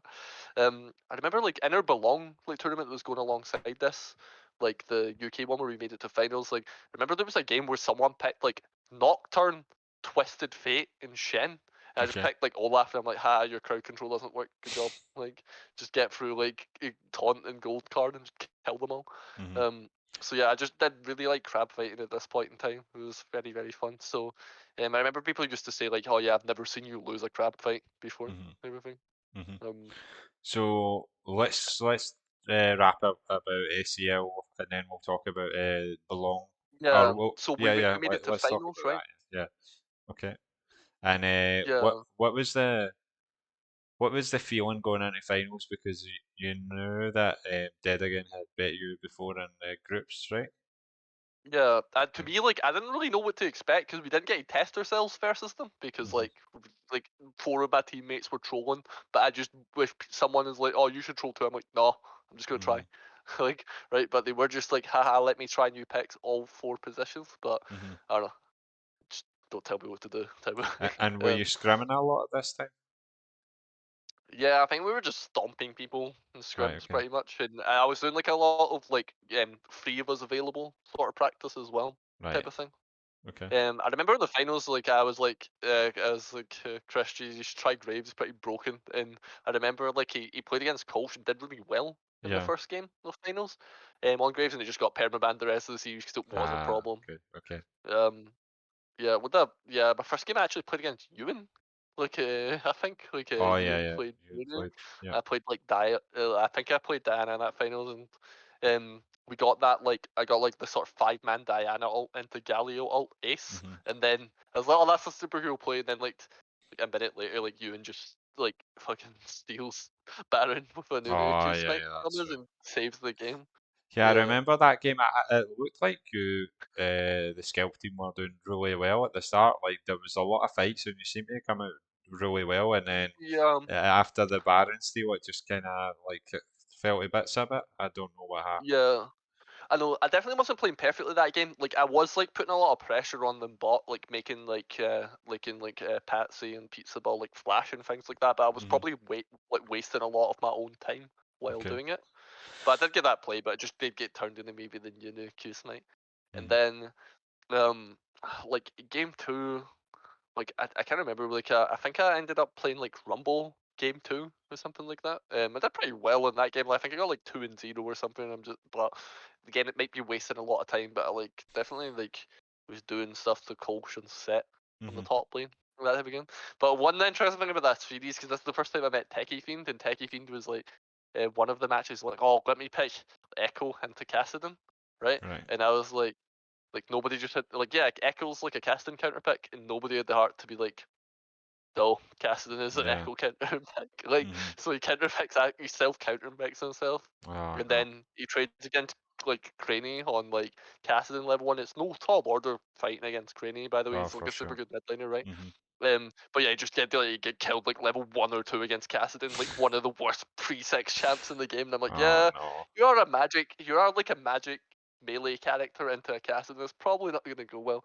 Um, but yeah, I feel like I did all right in those games, but they were kind of out of control. And Hmm. yeah, and that influenced my style the next season, by the way. So this season I've just been grinding like full clear junglers all the time, and I'm just like just salty bees, like fucking Leon just gets to play Hecarim and Kha'Zix and hit camps all day, and you're just like 2 levels ahead, and his laners just carry him. So that's what led to me just perma picking like Hecarim and Shyvana the next season type of thing. Hmm. Um, Leon, the god of full clearing, right? Oh yeah, yeah, yeah. Although the interesting thing about the next season is that I kind of learned to out full clear him the next season. All right. Okay. Uh, Okay. yeah, but yeah, like I wish I knew Leon better. Like I wish I knew the other jungler players like Morgan and Leon better, but I don't get to play with them on my team as much Hmm. because Hmm. I don't like I can't be in the same game as them and play the same position. Yeah. So. So that Uh, probably wraps up SEL4, right? Yeah, I think Like so. I think so. Talk about belong is the online cup, right? It wasn't yeah, the same. This was lockdown time, so you had to play yeah. remotely, right? Yeah, yeah, yeah. I think the VOD doesn't exist for this tournament anymore, sadly, like the Ah, VOD for okay. the finals. But yeah, I was just destroying everyone at Crab constantly. Like it was just such an easy sail to finals. Although I think the team we played against in finals, like they played like Lee Sin and Silas. Hmm. And I was like my Anivia player, Majestica, was taking a really bad trade into Silas, and I was like on the vehicle, and I'm like, I'm gonna help you shove out the Wade. And then like Silas landed a chain on Majestica when there's minions to stand behind, and then Lee Sin showed up and killed him. And I'm like, if you don't get hit with this chain, I can give you the reset. But we just Hmm. got double killed because like of the chain Ah, just type of that. thing. Yeah. Ah, yeah. Because the thing is, that's what a good jungler will do. Will realize that you need to need to reset and be there and just stop you trying to reset. Hmm. So I think that might have been the team that we played against in finals was their This only hitch up. Apart from that, it was just like, yeah, we've just won like just ran right 8 through games out this. of the 9. Right. Okay. Yeah, and the bracket as well, right up until finals. I Okay. think like I think in both this meta, like I think this meta I was playing Udyr. I think that like around the end of the year, both in SEL finals, which was the first day of the new season, and these Belong finals, like Predator got super buffed that had to be nerfed type of thing. Mhm. So I think I Oh just put like yeah, Predator gear, Predator Hecarim type of thing. that was a weird thing actually about the SEL finals, that it was basically played on Preseason. the pre-season patch. Like so Yeah, like the full season you're playing, I don't know, was that season 10, and then on the finals day you're playing on season 11 patch with all the new yeah. changes. Yeah. Yeah, I Was think this it with the might have been dragon 11 into changes? 12. I think it might have been 11 and 11 into 12. 12. But So yeah, was yeah, like this Chemtech the dragon like one chem piece? tech and all that. It was Oh like the my first day of god, it. Like I so, couldn't believe it. yeah, yeah. Yeah, Yeah, yeah. that's a So like headache. Predator was super broken as well at this point in time. So I played like Predator Udyr in the final Mhm, of the UK one, mhm, and this is how my game went. Like I go top, blow their flash, and get a kill, and then I go bot, kill both of them bot. So I've got like free kill participation straight away as mhm. a jungler, and then my team, right? They go for like a plate, and then like there's a Zoe that comes down, lands a bubble, and just straight up gets 3 kills. This Oh Sam J my guy, god, and I'm Sam just like, J. but Yep. I was recalling during this time, right? And I'm like, right, cool, our team's 3-0. Yes, I'm glad I made these plays, and then I just watched my team get triple killed, and I'm just like, all right, cool. Well, I try my best, but just the Fed Zoe, like especially playing an Udyr, who's like a mobile character, and Mhm, he didn't have his like new unstoppable back then either, right? mhm. So like, yeah, there's no way I could ever get in on this like sort of long range poke character. Can Ah, you please just take the 3-0 and leave? yeah, Like, yeah. so, but that was cool. Sam J.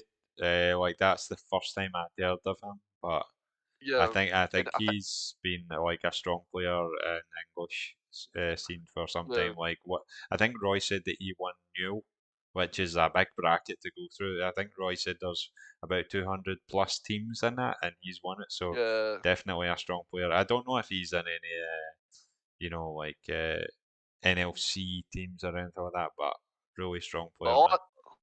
Yeah, but all I know is he just triple killed my team overstaying when I'm hitting recall and 10% HP. Like, um, I just continued. I didn't die, But Mhm. then the next game in the series, I think I went like 2-0-1 on Kha'Zix, but Roy's PC died mid fight. Right. Like, so we had to pause or whatever, and then like he's not dead yet, but he's lost like 40% of his HP Oh because his no. PC died by the Right. time the pause came out, so that was pretty rough. But I also think like same thing happened, free kill participation early on the like the Kazakh. So Mhm. that's how that finals went. But it was okay. Like I mean, we did easily get to the finals type of Mhm. thing. Just so yeah, those were cool. Mhm. And yeah, it just influenced my playstyle going into the next season, like learning to full clear and stuff like that. Mhm. Um, can I can teach a lot of the stuff I learned about full clear this last season because it's not my natural play style to play like that. I prefer playing ganking and aggressive and pressure in the map.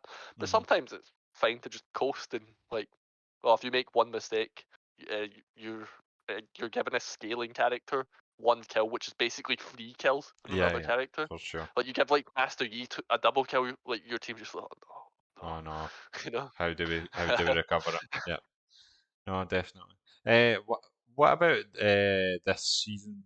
Uh, well, I mean, SEL 5 was played on the current patch, is that right? SEL5. Oh, it was played in last season's Last patch, season. so Right, like in okay. the final, like we managed to get access to tournament realm Oh for yeah, the yeah. finals in Sorry, SEL5. I forget. Yeah. Yeah, yeah. Talk So about yeah, we that. can talk about yeah, we can talk about the last season. So yeah, I've just Mhm. been full clearing all day. Like I hit my sort of rank peak like this season. Just playing like a bunch of Hecarim, Shyvana, and eventually Udyr towards the end of the season once Udyr got reworked. The rework. Yeah. Um, yeah, and definitely abused the hell out of that reworking tournament. The group stage games were probably like the best thing to talk about. So this is Mhm. midway through like season 12 that this tournament starts, right? And I've been just grinding solo queue every day, so pretty on form. Um, so how did my group stage games go?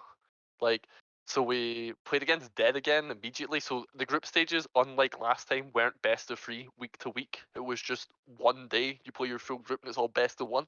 Mhm. So we played that Dead again game. It lasted an hour, right? Mhm. But I was like, I know that Leon. So I did do all my research and all the players. So I was like, oh, I can leave Udyr open even if Dead again get blue side, which they did. Mhm. because I was calling Leon's bluff because I was looking up his account and like I was like, oh, this person like Leon doesn't know how to full clear properly on Udyr yet. And then I was watching the way he plays fights and he hadn't like learned like what to do in the fights yet. So like new Udyr, you're supposed to shield preemptively, then walk up. You don't just walk up and stun someone. You Mhm. shield preemptively. Like, see if you're someone's coming into you and you're standing in a brush, you shield because you may as well. It's free. Like, you Mhm. get, and then you E towards them. But see if you're not in range for the stun, the E can just get you in range for the R slow, right? Oh, So okay. that's that, and then like the perma CC to the R slow. So that's like a sort of free button combination of W, then E, then R before you even hit them. Whereas like Leon, like, I noticed his games like when the character was just out, was trying to walk up and stun people. So I'm like, right, this person doesn't know how to clear or stun yet, so he's not gonna pick it. So I was like, yeah, like I think he picked Trundle or something instead. But funnily enough, I actually, I said I'm a crab fighter. Mhm. I made people practice against me a bunch of times. Like, I made people just go into practice tool, and because it's impossible for Trundle to get level 4 by the time crab spawned, I was like, right, I'm going to be level 4 by the time crab spawns, so try and fight me as a level 4 Udyr, as a level 3 Trundle. And like I tried it, and yeah, he's so overtuned. Like even to this day, like a Udyr will beat a Trundle, like if you both just hit each other. So Mhm. I was like, yeah, I know how to play this, but yeah, and a lot in that season was just playing Shyvana, so I was like, yeah, I'm gonna stay on top of my CS and like play Like I spent the whole season playing like how Leon played before, so I was like, I'm just gonna out Leon, and that was my idea that game. But it was a super close game. We were doing so well, and then they like I think we like slipped up a couple times. Like don't remember what like we dropped our massive lead from making too many plays, and we had to come back from that. But the thing is, like, yeah, that was like an hour-long game that took multiple elders, right? But the thing Mhm. about elder buff is like if you could just hit the wave, you don't have to fight the elder. You need elder and barons. So, like if your character just one shots the wave, you never actually have to fight them if you're just hiding under your turret, right? Mhm. So we managed to stall the game through multiple elders, and like Disconnect obviously got his sick ribbon flank Mhm. in the end. Can you So talk about what happened on the build up to that season? Because Roy mentioned this, like he was out of the country at that point, yeah, and then how did that team kind of come together? Because obviously you had some of the components, like you had Chris G, you had yourself. yeah, Who Christian was was the the support yeah again? That Yeah, oh yeah, well, Roy was our support, right? one. So, Roy became um, the support, yeah, so and then Bum so Clean and the first Disconnect. Yeah. the first person I asked was Chris G, and his response to me is like, "I'll play if we can get a good team." Hmm. And I was like, "Okay, get a good team. I'll try my best to get a good team then." So I think I asked like Lewis to play, and he was kind of on the fence, Hmm. and I got like Majestical as I kind of like, can you, can you just fill whatever position we need? And then I was like, right, so how far am I along with this team? I asked Disconnect to play then. I'd never spoken to him before, and I was like, "Hey, do you want to enter the Scottish tournament? Because you're the best Scottish player I know." And he's Hmm. like, "You know what? That sounds like fun. I'll play." And then like Lewis was super on the fence about playing, so I asked Bumclean to play, and we played some. We practiced a little bit with Majestical and Bumclean because that's Hmm. us get a full roster at that point, Hmm. right? And they were doing some really broken stuff, like newly released Neela with Soraka, where they're just perma Oh, healing each other, because right. Neela gives like Soraka back health, like right. Oh, So okay.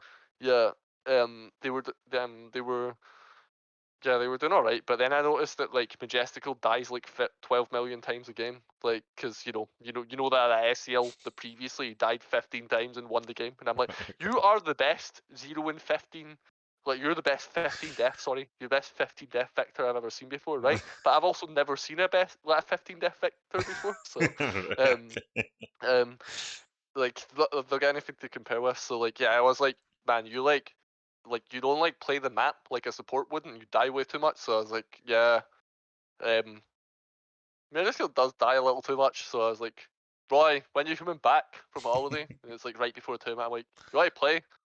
So I asked Roy to play. Like, um, and yeah, I don't know. He's used to switching positions and stuff, so he knows what he's Mhm. doing. And he obviously knows what an ADC wants as an ADC player. True. And yeah, like Yeah. I think I asked Bum Queen to play because Lewis was still on the fence and he didn't answer Mm. straight away. But I really liked the roster. Like Bum Queen's super good. Like Yeah. the game. Um, and It's yeah, kind of really hard happy to. with it. Yeah, like I think both of those players, Lewis and Queen, they're pretty much about the same level. They're just maybe Yeah, stylistically different players, but in terms of they can play the usual AD carry thing. Some of them have like Queen's known for his Ezreal, which is like yeah, the kind of the opposite of Lewis, who's like a Draven main, right? So yeah. they're And I mean, stylistically a bit different. I can, yeah, I kind of half jokingly was like, "Yo, Pizza Ball, have you got a team yet?" As well. Like I was like, I just ask everyone, bro. I'm like, Yeah. what is the best team I can get? Um, but yeah, like Lewis super chill. I played tournaments with him and our friends before. Hmm. Um, and yeah, like our roster was super good. Lead up to the tournament, we did some scrims, and Roy did play an absolute sick Nautilus game, right? But I remember like we entered our first scrim, and by the way, it only took one game for Roy to stop playing tanks. He just played that one game of Nautilus, and he was absolutely carrying it. By the way, Hmm. but I said, "Oh, all right. I'll just stand here to flank them, right?" And then like Disconnect was playing Cassiopeia at the time, and he's like, "Ah, just let me split top and force one of them to answer me."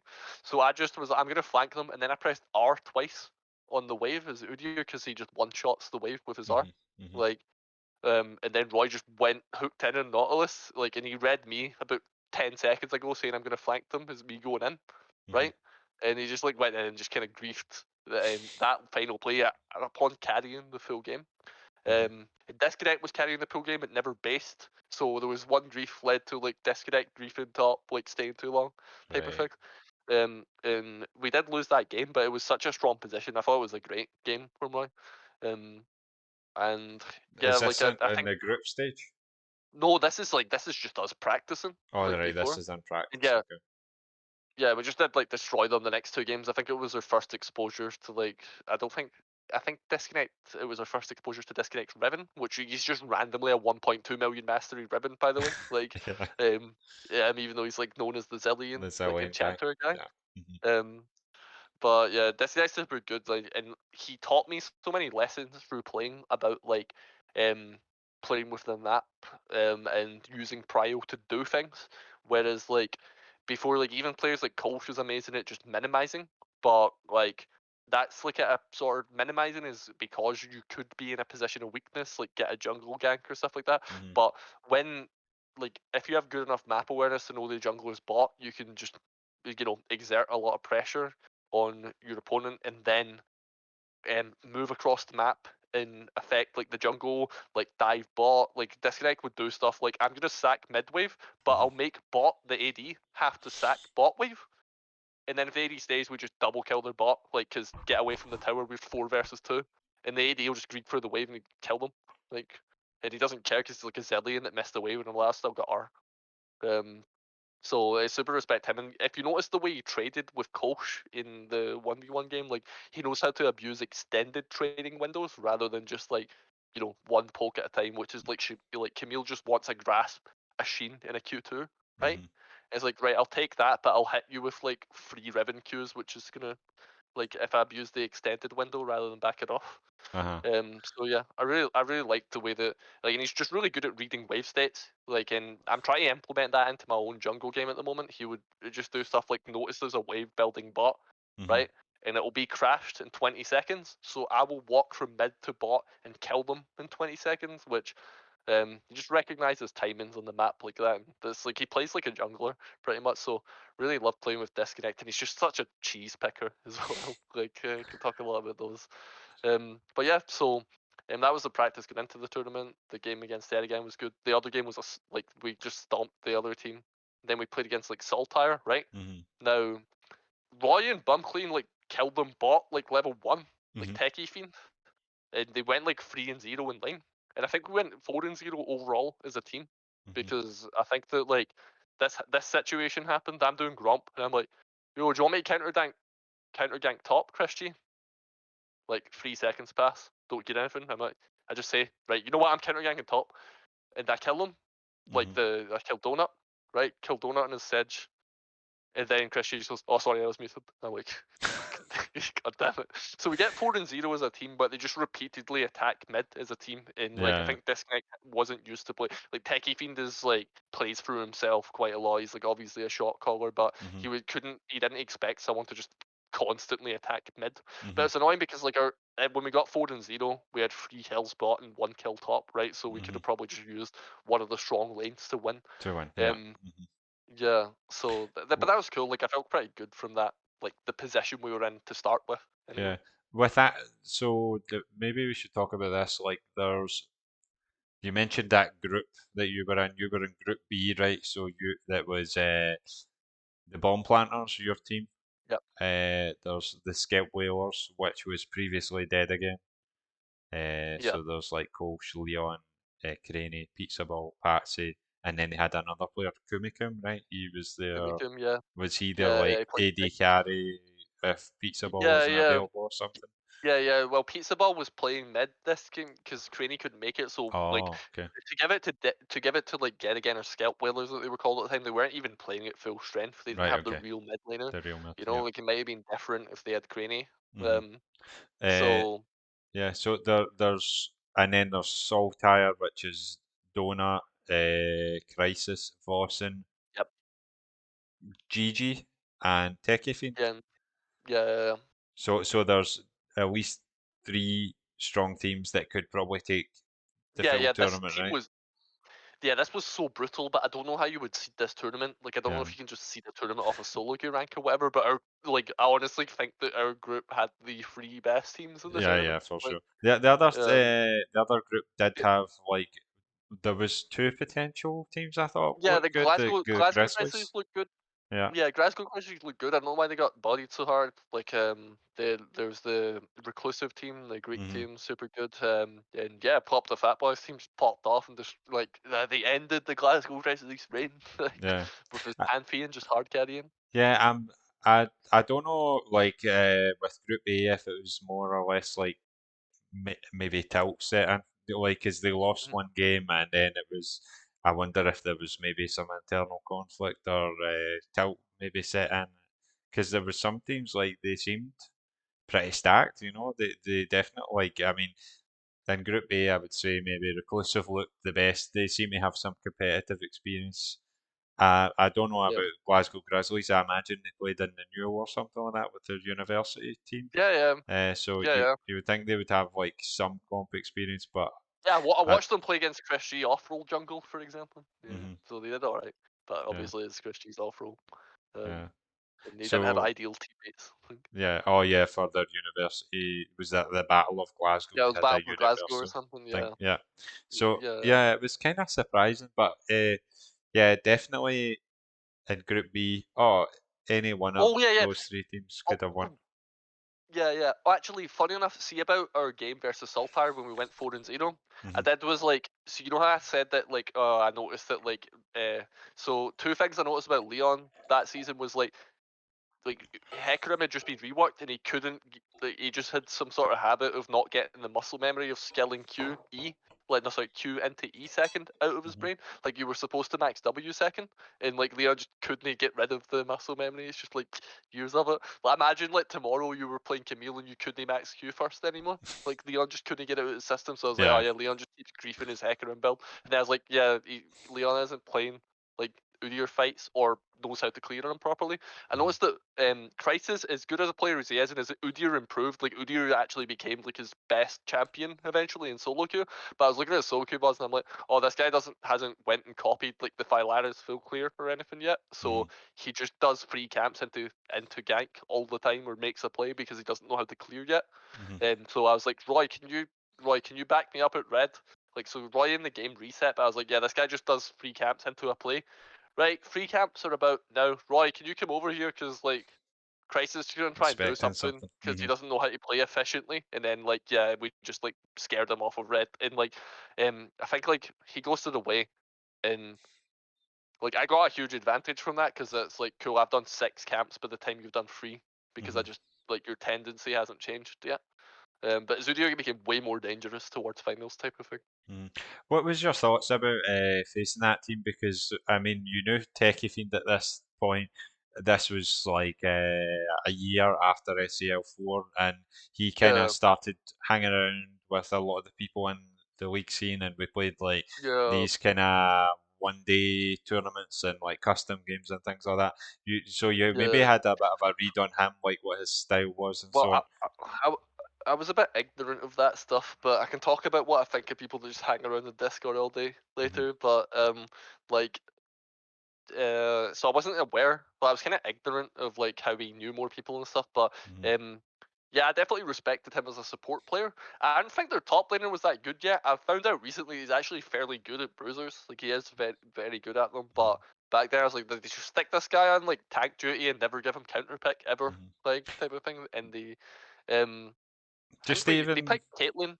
Right, they yeah. picked Caitlyn against us, so we had a read that this guy just perma picked Caitlyn, which is a funny story for finals.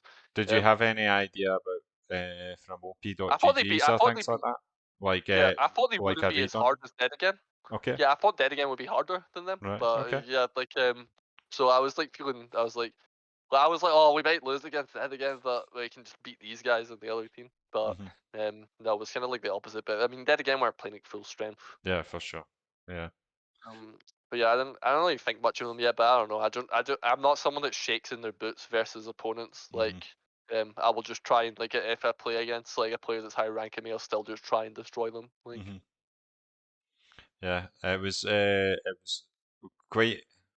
I mean, not surprising because the players did look good on paper, but just in terms of you know, bringing four new people into the scene almost, and they know they start with a bang sort of thing. Like they really done well, and they probably deserved to yeah, win SEL5. Like they yeah, performed yeah. great, man. Yeah. Absolutely. So like, what was next after groups? It was a reclusive series, I believe. Yeah, you played Like, reclusive yeah, and against the Greek team. in the semis. Is it Yeah. semis? So Yeah. yeah, I picked up two jungle styles for that season, right? So like I'm just being a full clear lord on like I mean, we tried Shyvana and Scrims for example, but it doesn't work Hmm. because the character doesn't do anything. Like it only Hmm. works against noobs that give you kills in solo queue. Like it's Right. not Okay. very good against people that put up a fight, like in Hmm. real games. So I was just playing like Udyr and Hecarim as full clear and kind of greed champions, which fits like Disconnect's like kind of enchanter style. Hmm. But see, Disconnect has a great Cassiopeia, he has a great Riven, and what was the other one that he was saying? Oh Stallion. yeah, we tried the AP Malphite, All right. right? Yeah. So these are all burst characters rather than enchanters, right? So what I had to learn to do, and there was a bit of tension in practice with this. I ended up picking up a Sejuani and a Hmm. Jarvan. So I picked up a Jarvan because AP Malphite needs AD sources around him, or else if they can build magic resist, the pick just doesn't work. So AP Malphite is best played with like just 4 AD champions. So my job on Jarvan was to blow flashes and just be an AD source for Malphite. Hmm. But I noticed that this guy on the reclusive team, their jungler, just perma picked like Jarvan and Sedge. And I think their top laner also played Sedge, so Oh, okay. picked that up for that. I think that Sedge synergized pretty well with Riven as a Hmm. pick because you can stack the passive super pick is quick. It's an AP source type of thing. It also just fits with our styles. Like you know how when we played our Dead Again game, Hmm. everyone was like just pressing R's like Ash R into Seraphine R into some other R. So I was Hmm. like, all right, Sedge will work with that, and it works for Riven. And Jarvan just existed for Cass and AP Malphite. Hmm. Um, so that was kind of a steal from their jungler. And I think that like me and Roy got the read that their jungler just like tries to like go for a greed ward level one all the time, so just don't let him do it or punish him for it, which we did.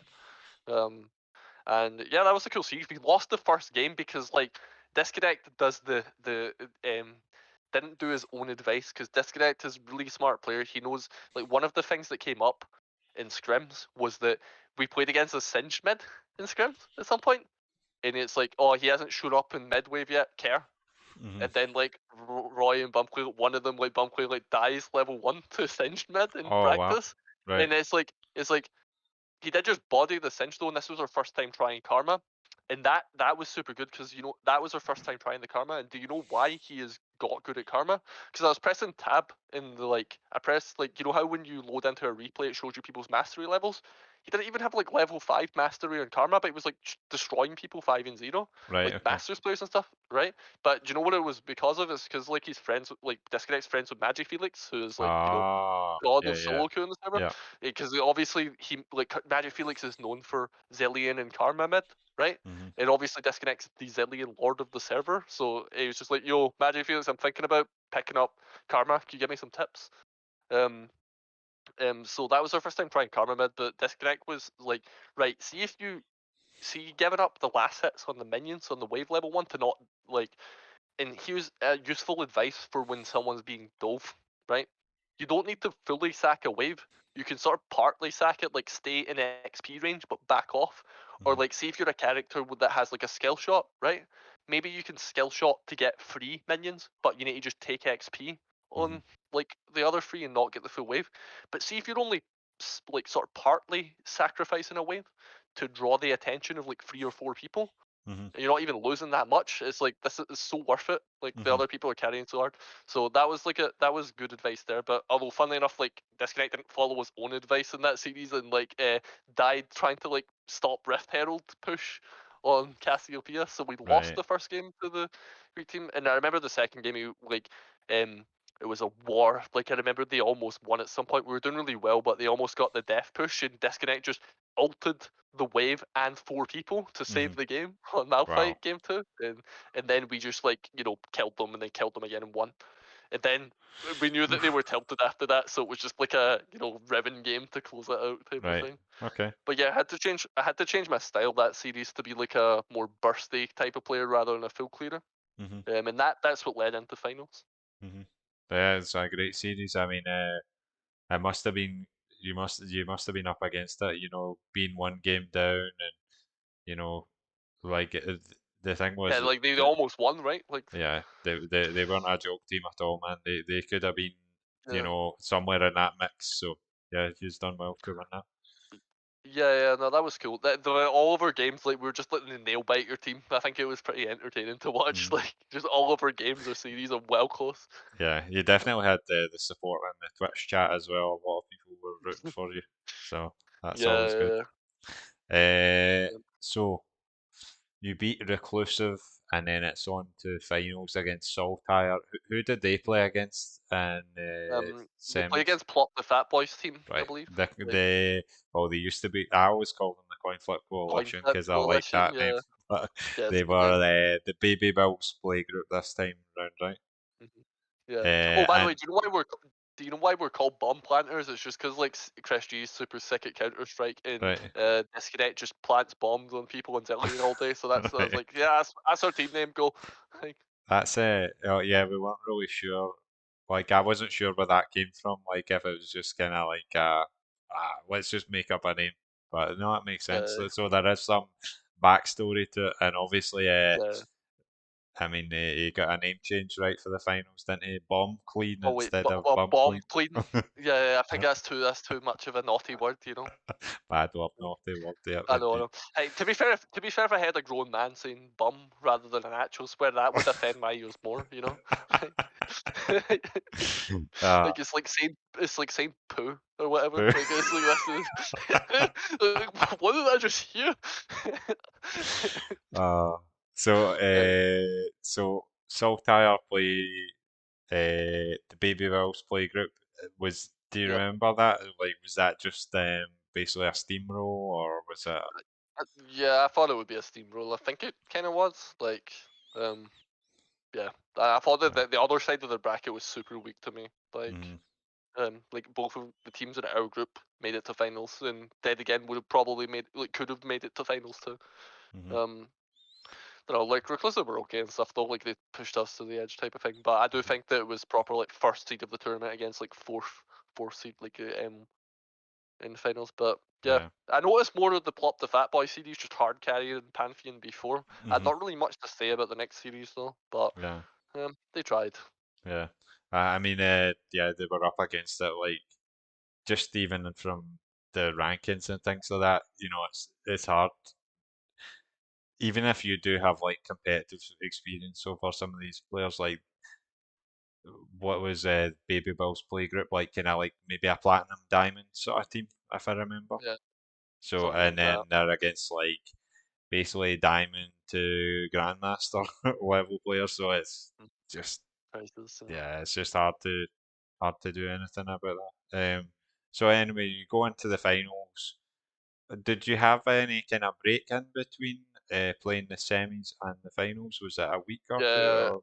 yeah, it was like a huge break between finals. It must have been like a month or something. So All we right, got a lot of okay, scrims in. so We even scrimmed dead again, and uh-huh, like we're just trying weird stuff. Like let's try 2 games in a row of Nocturne mid.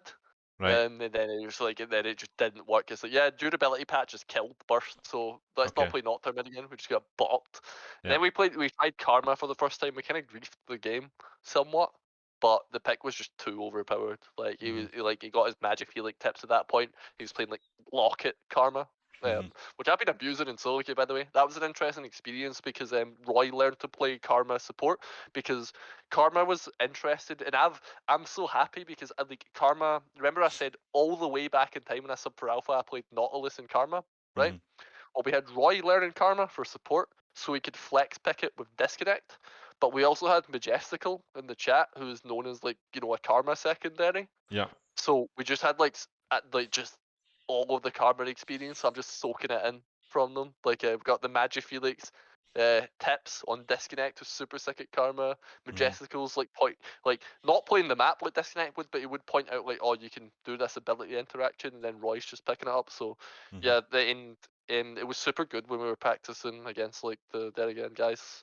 Um, it kind of made us win an unwinnable game. mhm, Well, not an unwinnable game, but like we got to troll a little bit, but it was fine because karma just makes you unkillable. mhm. um, so yeah, Yeah, so we did some practice. you did a lot of practice at that point.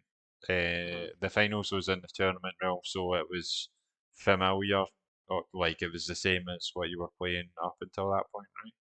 Yeah, it took. Oh my god, the finals day was dead weird because like Roy was like, "Yo, this isn't in Dundee like it was when we went. This was like an SCL4. This is like in a college, so you can't just get a ticket to Dundee and be there like Mhm. 20 minutes before. You need to travel into the uni, which is ages away.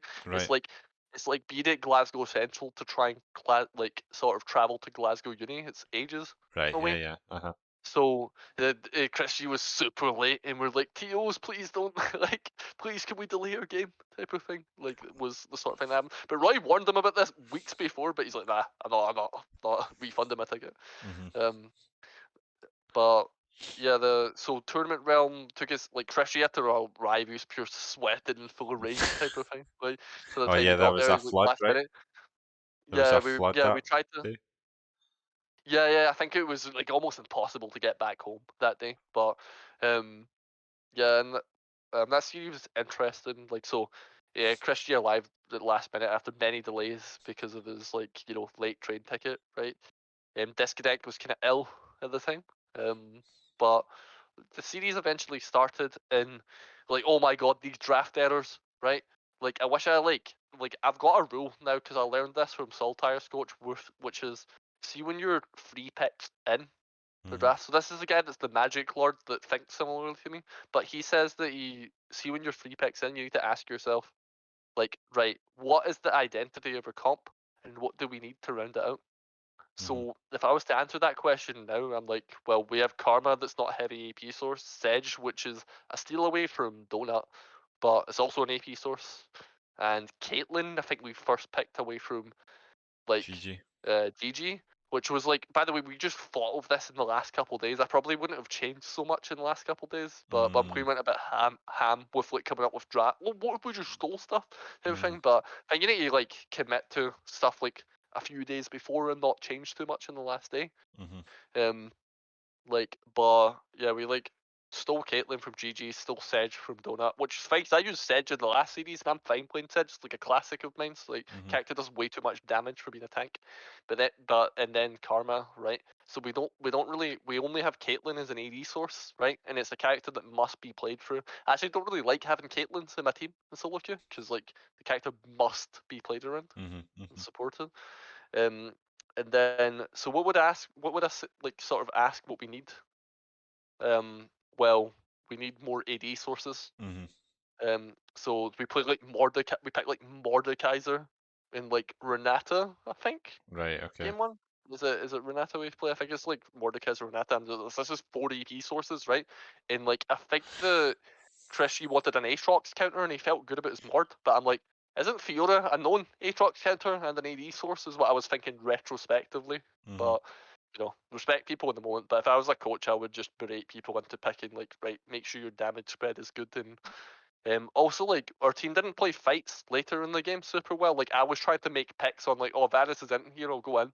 But the problem is, like, when you're playing for Karma, it's not really a burst flank type kind of style. It's more like you stay in the unit as the shield, so you Mhm. can't take that pick opportunity. You're not Mhm. playing burst character, you're sort of to play more front to back. Yeah. Yeah. But yeah, I like that series. I was pretty sad in that game though because I think I like got free kill participation first dragon and first herald on Sedge, and I was like it's the type of thing where like right, see if you're playing against like Nasus jungle or something, Mhm. right? I'm like Udyr's still level 1 and I'm level 6 when I press tab, and then like he shows up and I'm like 8.5 and he's level 10, and I'm like he's done nothing for the first 10 levels of this game, but he's just shown up like an Udyr. So Yeah. like, but the thing is, to me, that's enough to win a game. Getting first herald, getting plates, and getting dragon.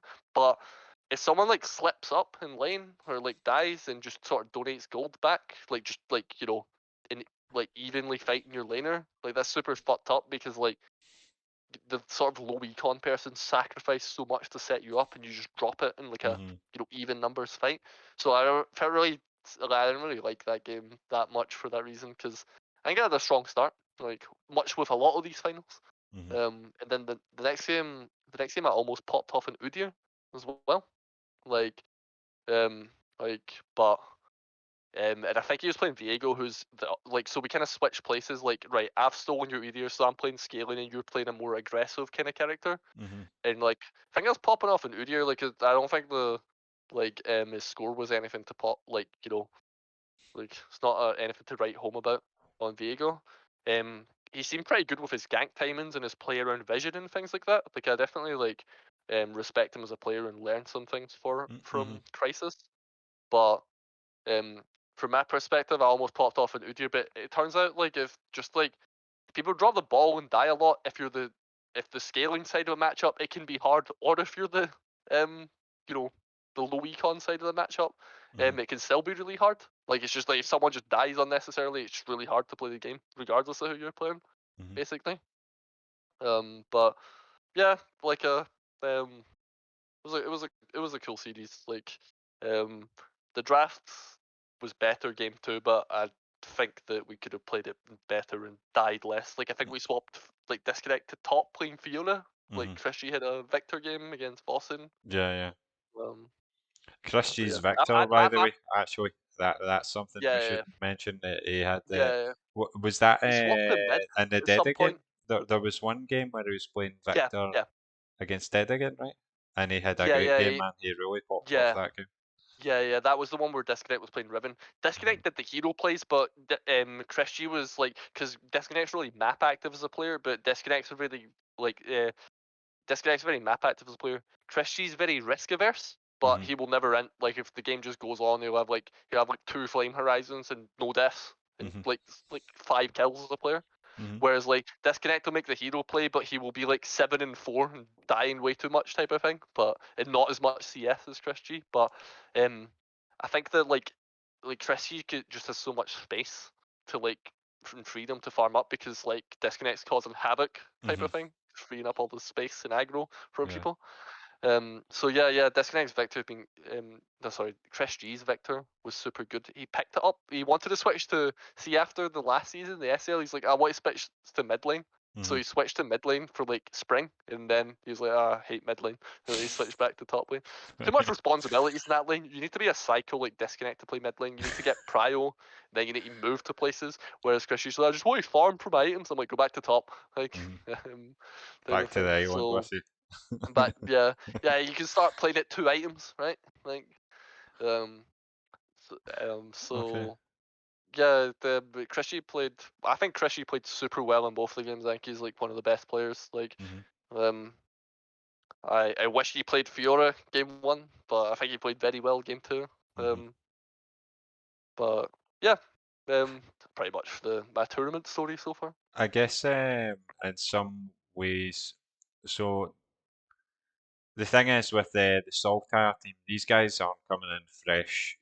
This is their first tournament or stuff like that. A lot of these guys have, buckets of competitive experience. They've been in NLC and, they've been around the block probably as much as you guys. So there is an element of playing in a tournament, playing in finals, drafting against like similar skilled players. Not that you guys don't have it, but they had a coach as well Yeah, who's serious about this I stuff. know. So there is, and that's one of the things about this game is there is an element of when it comes to competitive side, and there's competent players on each side that can play, a good bunch of champions. Like executing isn't really a problem. Sometimes it's finding the right draft to suit the game or to deal with what they're doing and things like that. So drafting is a big deal, and especially when it comes to nerves and things, you might have prepped, but on the day you might be second guessing yourself, sort of thing, on what you should play and things like that. So it can happen. Yeah. Yeah, I'd like to do that one day. Like I think I could draft coach or position coach people. Hmm. Like something I wouldn't mind doing one day. Hmm. So that's pretty much your competitive history up until this Hmm. point, right? What's Hmm. your thoughts on this season in terms of jungle? Because that's one of the rules that's changed quite a lot in terms of what Yeah, so this champions is are possible and clears and different things like that. Talk to us about that. yeah, so right now, so we're only two patches in, so the headliner items are probably like Jack Show and Ravenous Hydra, I'd Hmm. say. Hmm. So this is like Ravenous Hydra has been nerfed a little because this is the second patch. This is 12.23 we're on. So Hmm. tanks are running a little bit havoc at the moment. Like they made like camps like they made camps take more damage from like armor and magic resist that you have. Um, um the clears are super interesting. Like Krugs is well easier to do, so everyone just does like red Krugs Raptors and looks at all three lanes because Raptors is close to bot, mid, and top. You can Hmm. just do red Krugs Raptors and just choose wherever you want to go or Okay. invade. Um, there's an interesting clear. So like, gold is less in the jungle now, but I've had someone solo Raptors first Krugs, and see instead of doing your straight line clear of 6 camps, I've seen people do Raptors Krugs then red, then the other side, and they'll come back down because the spawn is sooner. Like so they do Raptors and Krugs twice before their first base, and you'll just get almost as much gold as you got Oh, before. okay. So that's like an interesting path I've seen that's changed. Um, So there's what more else? Like options obviously, almost in terms of what you can yeah, do, more pathing options and things like that with first. yeah, I see. yeah. They Interesting. definitely. The thing is like there's less optimization in your clear and all that. So you need to learn to actually be like a good jungler that interacts with the games, like ganks at the right timings, read wave states and all that. You need to be like a sort of more, I don't know. Like, you need to get the gist of jungling because you can't just single player it as much anymore. Hmm. Hmm. So I really like that about jungle in the new season. Um, yeah. In terms of the characters, like you mentioned, some of the items that are really strong, the Jack Show, the Ravenous, like Mhm. what characters do you feel like is there a top five that you have, or like Yeah, it changed what do you because think? last patch it was like yeah, it was last patch it was like Ravenous Rush was made you overpowered, so Graves was really really strong. Mm, Last patch for example. Um, Funnily enough, like Udyr seems like he's like almost like he must be like top three or top one because he could you've seen the Prowler's Claw Ravenous yeah, build that's been causing that's havoc, nuts. right? But he also fits in the Jack Show demonic type of Hmm. build that's going about at the moment. So like yeah, I noticed like Zac is running havoc at the moment and stuff like that. But I Hmm. don't know, I'm always like curious about when characters like Zac and Rammus are running wild because I'm like, is this going to work in competitive where like you can Mm, just like do like red in to invade these weak sort of champions. Like, um, it's just like the solo queue statistics take over in preseason because there's hmm. no pro play for people to copy off of. For And sure, yeah, and then people remember, well, yeah, Lee Sin, not bad character by the way. It's yeah, just that everyone solo queue can't play him because it's hard. yeah.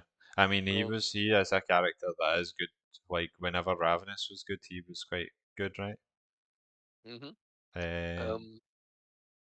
right, okay, so there is some kind of like thematic. If you play Ravenous or you play Jackshot, still these are the dominant type characters, no matter. And Yeah. that's I guess what I've Yeah. seen as well. Like Lilia actually with Jackshot, Oh yeah, Lilia. Diana with Lilia's super. Jackshot. Yeah, Lilia's super good against the other tanks that also use Jack Show as well. Hmm. And Hmm. also she's pretty good against Udyr because you can just kite him and outrun him. He can't get on top of you. So yeah, Hmm. um, like yeah. But the more interesting thing about the changes to me are just your decision making with jungle. It's like you can't tunnel on your clear anymore. You need to actually look for opportunities and things like that. Hmm. So I really like that. Yeah. Your team might like you more because you need to like actually like play the game and not just single player, full clear. Hmm. Um, What do you think about the Chemtech Dragon change? Obviously, it got removed from the game and now it's back, and it's kind of like a different take on Chemtech. What's your thoughts on that? Yeah, yeah, the soul seems super busted in all the games I've played with it. I can Hmm. sort of take or leave the actual like dragon effect itself, like the healer Hmm. shield power and tenacity, because Yeah. like tenacity is something that can be overbuilt as a stat. And yeah, it's the soul that's super busted to me. The plants are the most fun thing about that Yeah. dragon to me. Like I really like the plants. Like I've been using like the one that gives you like shields and stuff like that a lot. Um, Yeah, I don't know. I don't really notice it because I'd need to play for lots and lots of games. Like, you know how it took us ages to find out that Cloud Soul is not the strongest one ages Hmm. ago? Hmm. Like, I've not really got much of a judgment on it because usually when you're getting Soul, you're winning the game, or like lots of dragons, you're winning the game anyway. So, Hmm. I'm not too sure myself. Like, Yeah. So let's move on to one of the other questions then. So when mhm. thinking about the game, what percentage do you think the game is about macro versus micro?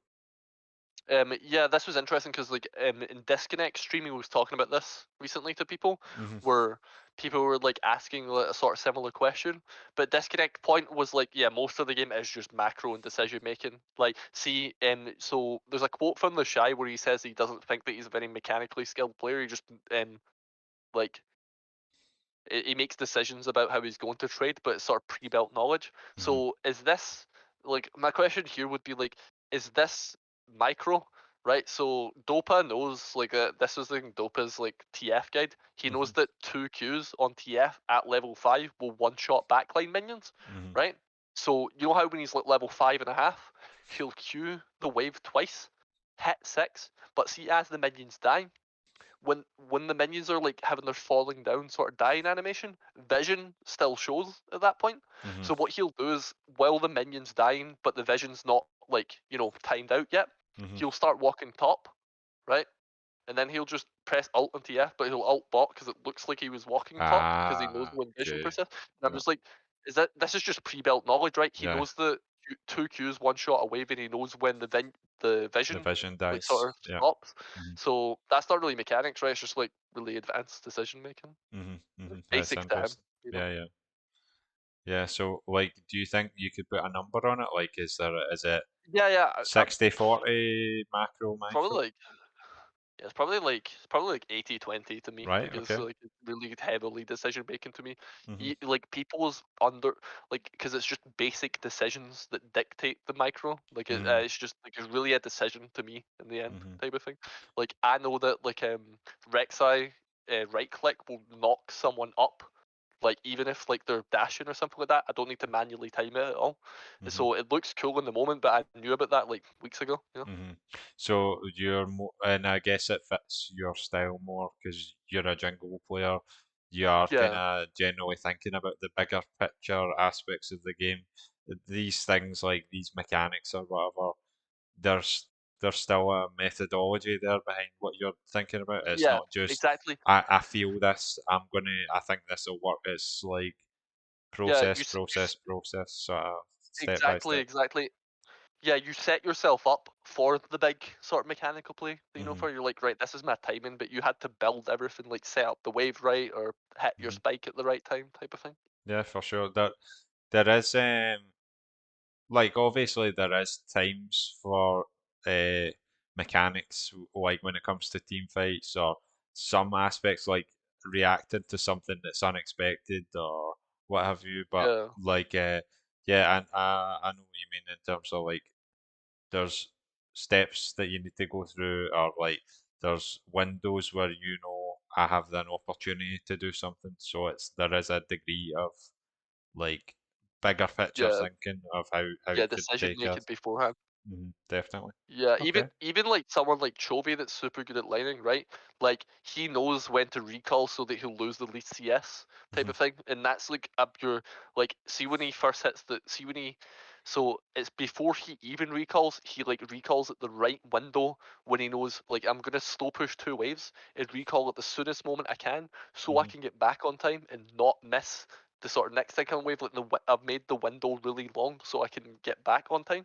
hmm But yeah, I don't know, that's like a pure 50-second decision sort of hmm thing. It's Roy not like Roy had an interesting take on this because he was saying that he thinks that solo queue is much different from competitive. Do you think mm, when it comes to solo queue, does micro mechanics rule the roost, or like does it does the balance change some way in solo queue? nah, yeah, I actually think that it's much still similar in solo queue. Okay. I actually think that it's a lot of it is macro. hmm Um, you need like rule of thumbs to be like. You even need like a sort of method to be like, all right, yeah, bots griefing, don't play heavily around them type of thing. For sure. I actually think that solo queue is the most important thing for players. Like, I actually regret like picking a lot of friends to play with and stuff in the first place. I hmm would rather just be like a hired gun, like like just go around like recruiting all the best solo queue players I know. Like Roy's on his fifth retirement, and I'm just like Roy, come back and join the heist. And he's like, I'm getting too old for this shit, man. Like, so, The old and cop, he's planning his retirement holiday, but there's one more yeah, criminal that or one yeah, more job that needs to be done. yeah, he was one day from retirement, man. Like, so I don't know. Like, I actually think solo queue is like the most important thing in the game. I don't like just sitting around on Discord all day, just sniffing each other's farts, like being like, no, it's okay that you like entered this lane, it's fine, man. It's like, no, you need to be hard on yourself. So, Yeah. all my favorite players are like Roy and Kolsch, where they're just like lone wolves that occasionally join their friends, but they hmm make time to play the game themselves, hmm type of hmm thing. For sure. Okay. Yeah. So the next point is what makes a good jungler? Oh yeah, okay. What makes a good jungler is right. Because How do I we've put it? probably talked about a lot of these aspects already in the game, but if you could maybe Yeah. boil it down, what So do you think? not wasting time, like your time management and not wasting time is one of the things that makes a good jungler. Like not just sitting in a brush for like 60 seconds straight and recognizing opportunities. So these are two opposite extremes. Someone that ganks too much and never clears their camps, right? Or like sits around waiting for a gank for like 50 seconds straight. And I'm like, in those 50 seconds, you could have taken like two camps and then ganked this person hmm if you just got the read. Like, and like, right, this is only gankable when the wave is in a more even state. So you should be looking at the minions walking out of base and know, right, the wave is going to be pushed up past this point by the time these arrive in 30 seconds. So take your camp and show up then. So don't waste your time in recognizing opportunities as the pure opposite extreme of like don't miss that opportunity when it comes though. Don't be hmm like I'm gonna go for the fourth camp and I'm like, you could have just killed them and denied them the wave. So that's the two elements to me. Like for ganking style junglers, it's recognizing opportunities. For farming style junglers, it's not wasting time. And if you're a super god like Canyon or something, you do hmm both, which is show up at the right time and take camps in the meantime. hmm Nice. Yeah, good answer. Okay. This would lead on to the next question now. Are there any players that inspire you? They could be Um, pro players, yeah, could be streamers, could be your mates, could be anyone, whatever you feel. yeah.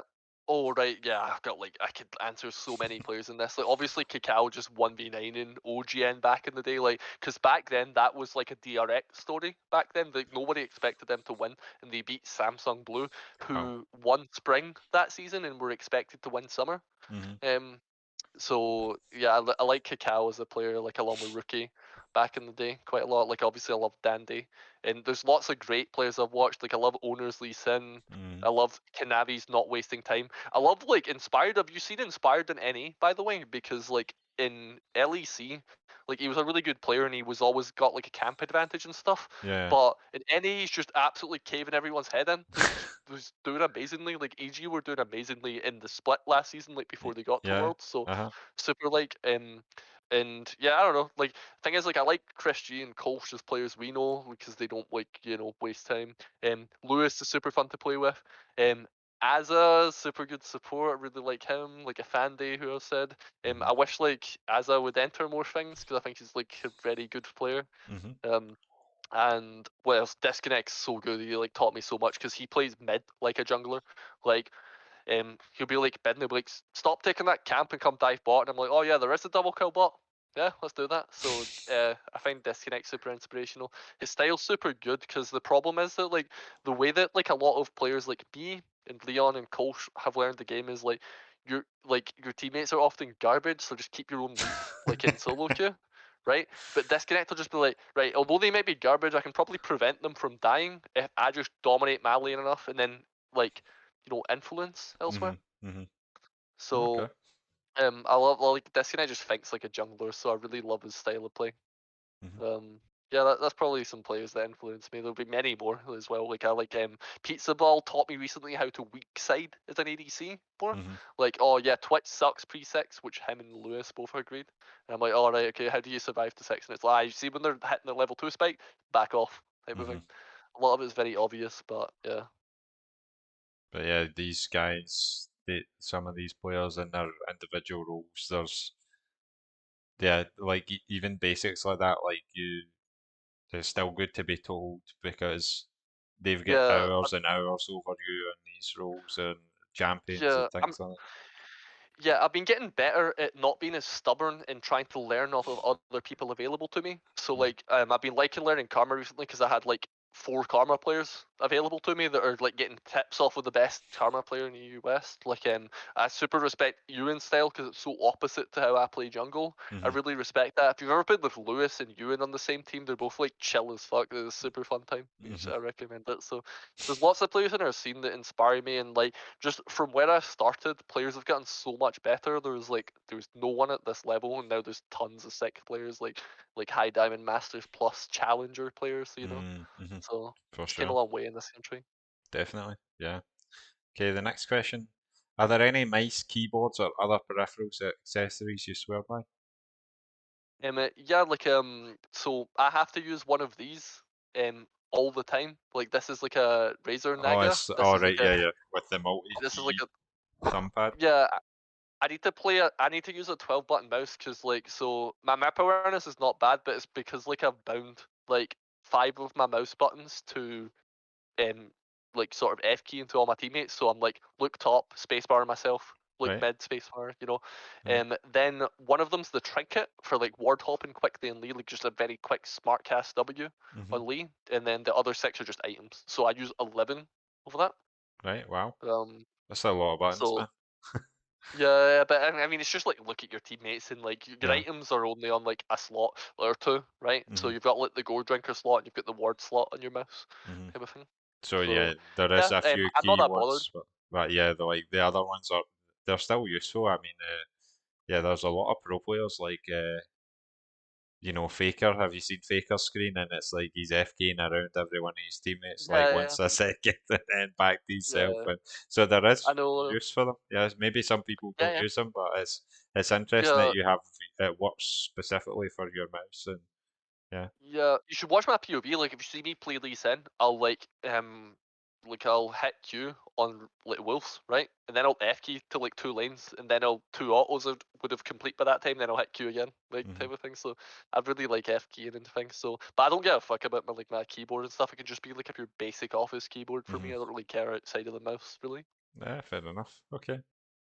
Okay, so the next section's the highlight section. You've given us a few clips, Paul. I'm Hmm. gonna jump to the next scene. Okay. Okay, we're on the next scene now. And the first clip is a Lee Sin clip we've sent us, right? So, Right. Okay. are you and the watch together? Yep. Yep. Yeah. Yep. Yep. Yep. I'm watching. Okay. So why don't we play it through once, and then you could, I mean, you can talk about it if you like. It's up to yourself. Yeah. Yeah. Yeah. Okay. So I'll play it through once. No. Okay. And it's Chris Majestical. And here comes the Lee Sin LeBlanc. as well, just to kick him away Nice, down. nice, Very well played nice by the warp Lee, up pick. who's 3-0 and 2 at the moment. Yeah, aggressive. Lee Sin seems to have done with his cooldowns. Okay, Really so nice manage toss to If get you want to talk about it. as, Yeah. Okay. So I And see here that like comes the the Lee Ziggs Sin has as been well, CC'd just here. to Wartop, kick him RQ. away down. Yeah, Very you well can't played flash by out the of Lee. that. Like as He's soon as you hit the R, you 3-0 can't and 2 possibly at the flash. moment. That's a waste. yeah, aggressive. Yeah, this is interesting because like this like 2-0-1 Maokai is like a bronze player against a diamond top, and he's absolutely destroying him. But my strategy this game was just to camp this Maokai top. Oh, right, yeah. Yeah, so yeah, like I like Lee Sin. I owe this a lot to my mouse settings, by the way, just being able to ward hop really quickly. Oh, okay. This isn't that impressive a play, it's just normal to me to like ward hop kick someone, but this is Mhm. like one of my first times like doing that. Like I just wanted a league clip because he is my favourite character. Right. It's very Okay. basic, but people didn't know this stuff back in the day. Like people Yeah, I didn't mean, know that look, like look, people would always try and hit Q first, you know? yeah, look how old the game is. Yeah, like look at I the know the, this isn't the even that UI old and to me. stuff. Yeah, you should see some of my season 1 clips, by the way. The map looks well old. Like, Oh my god. Oh um, yeah, actually I forget it's the modern map at this point. Okay. yeah, this is when it was just reworked. What will I put on the next clip now? This is Yeah, go, Quadrical clip. yeah, go nuts. Uh, oh, I was like, are we getting an ad here? I'm Yeah. just Can't gonna probably kill comment. them all, but Can I just commentate this one definitely live? Yeah, go for it. Okay. Is this playing for you? we can't see Yeah, to yeah. land. Is it playing Okay. for you? Is it? Nah, it's alright. Well, I can just commentate on it. Shyvana's just doing Shyvana things, right? There's not really much Okay. to it. Just like whatever. I don't know. Why am I 7-2 and 5 at the start of this clip in Shyvana? Who knows? Right? Like, don't give Shyvana kills. It's just like giving a tanky Master Key that you can't shut down kills. Don't do that. And yeah, nothing for me yet. I do mention at the end that I'm an absolute coward and will never go for like a penta if I would die for it. You're just waiting on your cooldowns here throughout the full clip. Like your E seems so important here. Oh yeah, it's Zeri. Zeri would take you to oblivion, right? Unlike any So I other don't player take under it. the sun, I'm not going for the penta. Okay, can you see the next clip? It's the Azir clip. I'll just press play now. I'll just press play now. Yeah. Okay. So the thing about this Azir, right, is like he's obviously just hit his R and this is an Azir insect, right? But you know how we watched my Lee clip before, right? That was like my 500th Lee Wartop R, right? So now I start doing stuff at the right times. Like I start going in on Lee at the So yeah, I'm a bit of a rager in solo queue, not gonna lie. But obviously this Azir player has played like 2 Azir games in his life, so he's going for the Azir insect for the first time in his life. Like, oh look, Dad, I can do it, yeah, right. But the thing is, like with my Lee clip, like I'd already done a bunch of them before, so I'd like played the character enough to get over like doing it for the first time, Yeah, right? I probably wouldn't even play ranked unless I'd insect someone 20 times, yeah. right? This guy's obviously just trying out his ears, so he's like, "Oh, look at me, Daddy! I can insect." And I'm like, "Right, can you do insect at the right time, please? Don't beg for help and then waste the jungler's time because you go in too early. Because it's such an unkillable character in Graves. Keep in mind the character can have like so Graves sustains super hard. He's full life, right? And he has a dash, and he has a dash on his ult, and he has a flash. Like, go in at the right time, please. Like, don't waste my time as the jungler. Otherwise, I would just go do something else. So yeah, I don't know. I just like was very raging at my time being wasted in that clip because not wasting time is a very important jungler skill. Yeah, for sure. No, I thought it It was was a a funny great clip. comment. I thought it was hilarious at the time. I know, yeah. Actually, I'm that bad. I'm a worst enemy in solo queue. Like a real, like someone that's good at grinding solo queue, just bite their tongues, and it's like, yep, I know he's griefing, but he knows he's griefing. It's fine.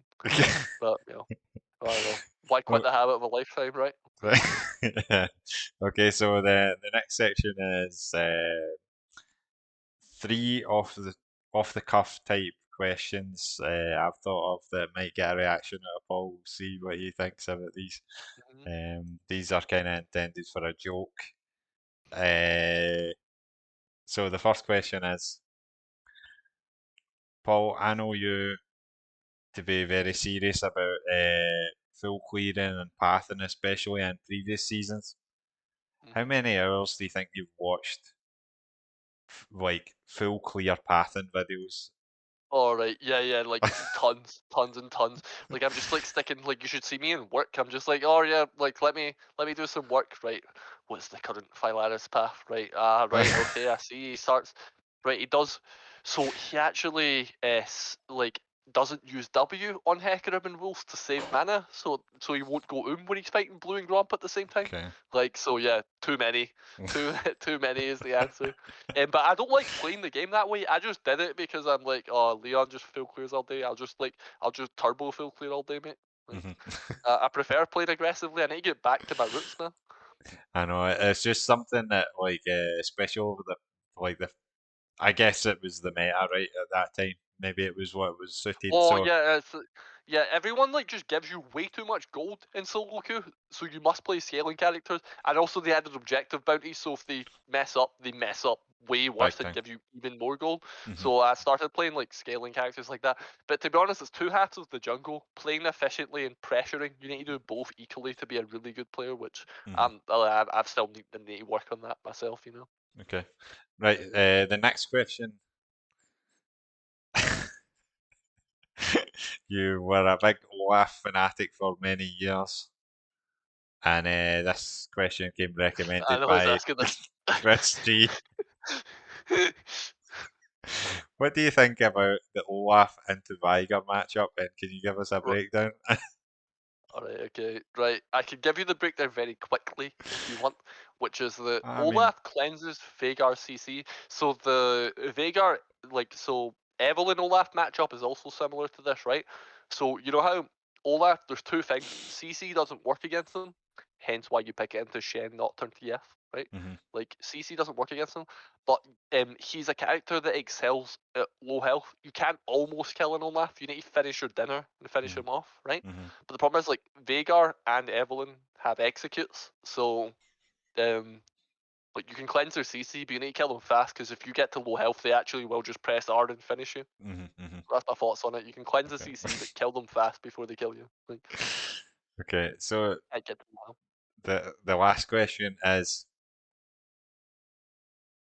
I've watched your stream for many hours, and you can be quite an intense player. Yeah. Does leaning into the screen improve mechanical ability? Um. Let me see. Maybe it does for me. I don't know. Like I think having intensity to the game, will make you play better. So like, see if you're like back to a corner and try brush, right? I actually do feel like I play better if I'm just hunched over, like dodge, dodge, dodge, hit, you know. But yeah, I think it actually does for me. I Right. don't Okay. know. Maybe like my posture's just super bad in the first place. Like, you No, know, it's just funny whenever there's intense I just moments and you're playing on stream and you can barely see your eyes. You're like you're down so yeah. low, and basically all we're seeing is the top of your head pretty much sometimes. Yeah, I think like so I read like a melee thing on this where like see if you're like a chill kind of guy or you're just in a chill mood at the time, Mhm, it'll make you think like sort of calculated ahead of time a bit better. Like, no, right, what's the situation, right? I've got 80% life and this guy's got 20, so it's fine. I don't need to scramble. I can just cleanly play it out. mhm, But like I think that when you're really raging, it makes you better at instant reactions, but you don't see the bigger picture as well. So like, oh, mm, he jumped entire straight away. yeah. But so I think it makes you better in some regards, less sort of long term cool and calculating. But see Mhm, if you need to fight in the moment, being an absolute rage lord will make you better at it. It'll make you have those swift dodge reactions because you refuse to be hit by that. You know. mhm, mhm. Yeah. Okay. Yeah. Thanks for coming on, Paul. Yeah. Would Thank you you very like much. to plug your stream or any other socials or Yeah, yeah. anything like that? Yeah, like I don't really use Twitter or anything that much, so like twitch.tv/Icy Slicey is my stream. Like feel free to come there and watch me sacrifice more Azirs. I'm Uh, sure there'll be plenty of moments like that. yeah, maybe not next. Maybe in the actual rank season, I'll try and cool off for like 2 days, and then I'll give up and just rage more. Like, but who knows? Maybe. Sometimes sacrifices have to be made, so it's understandable. Yeah. Yeah, yeah, that's it for Thank this you very much episode, for joining me. guys. Yeah. Glad you enjoyed it, Paul. Yeah, Very much. just make sure to like, subscribe, share, follow on Twitter if you can. Yeah, thanks very much, guys. Have a good night.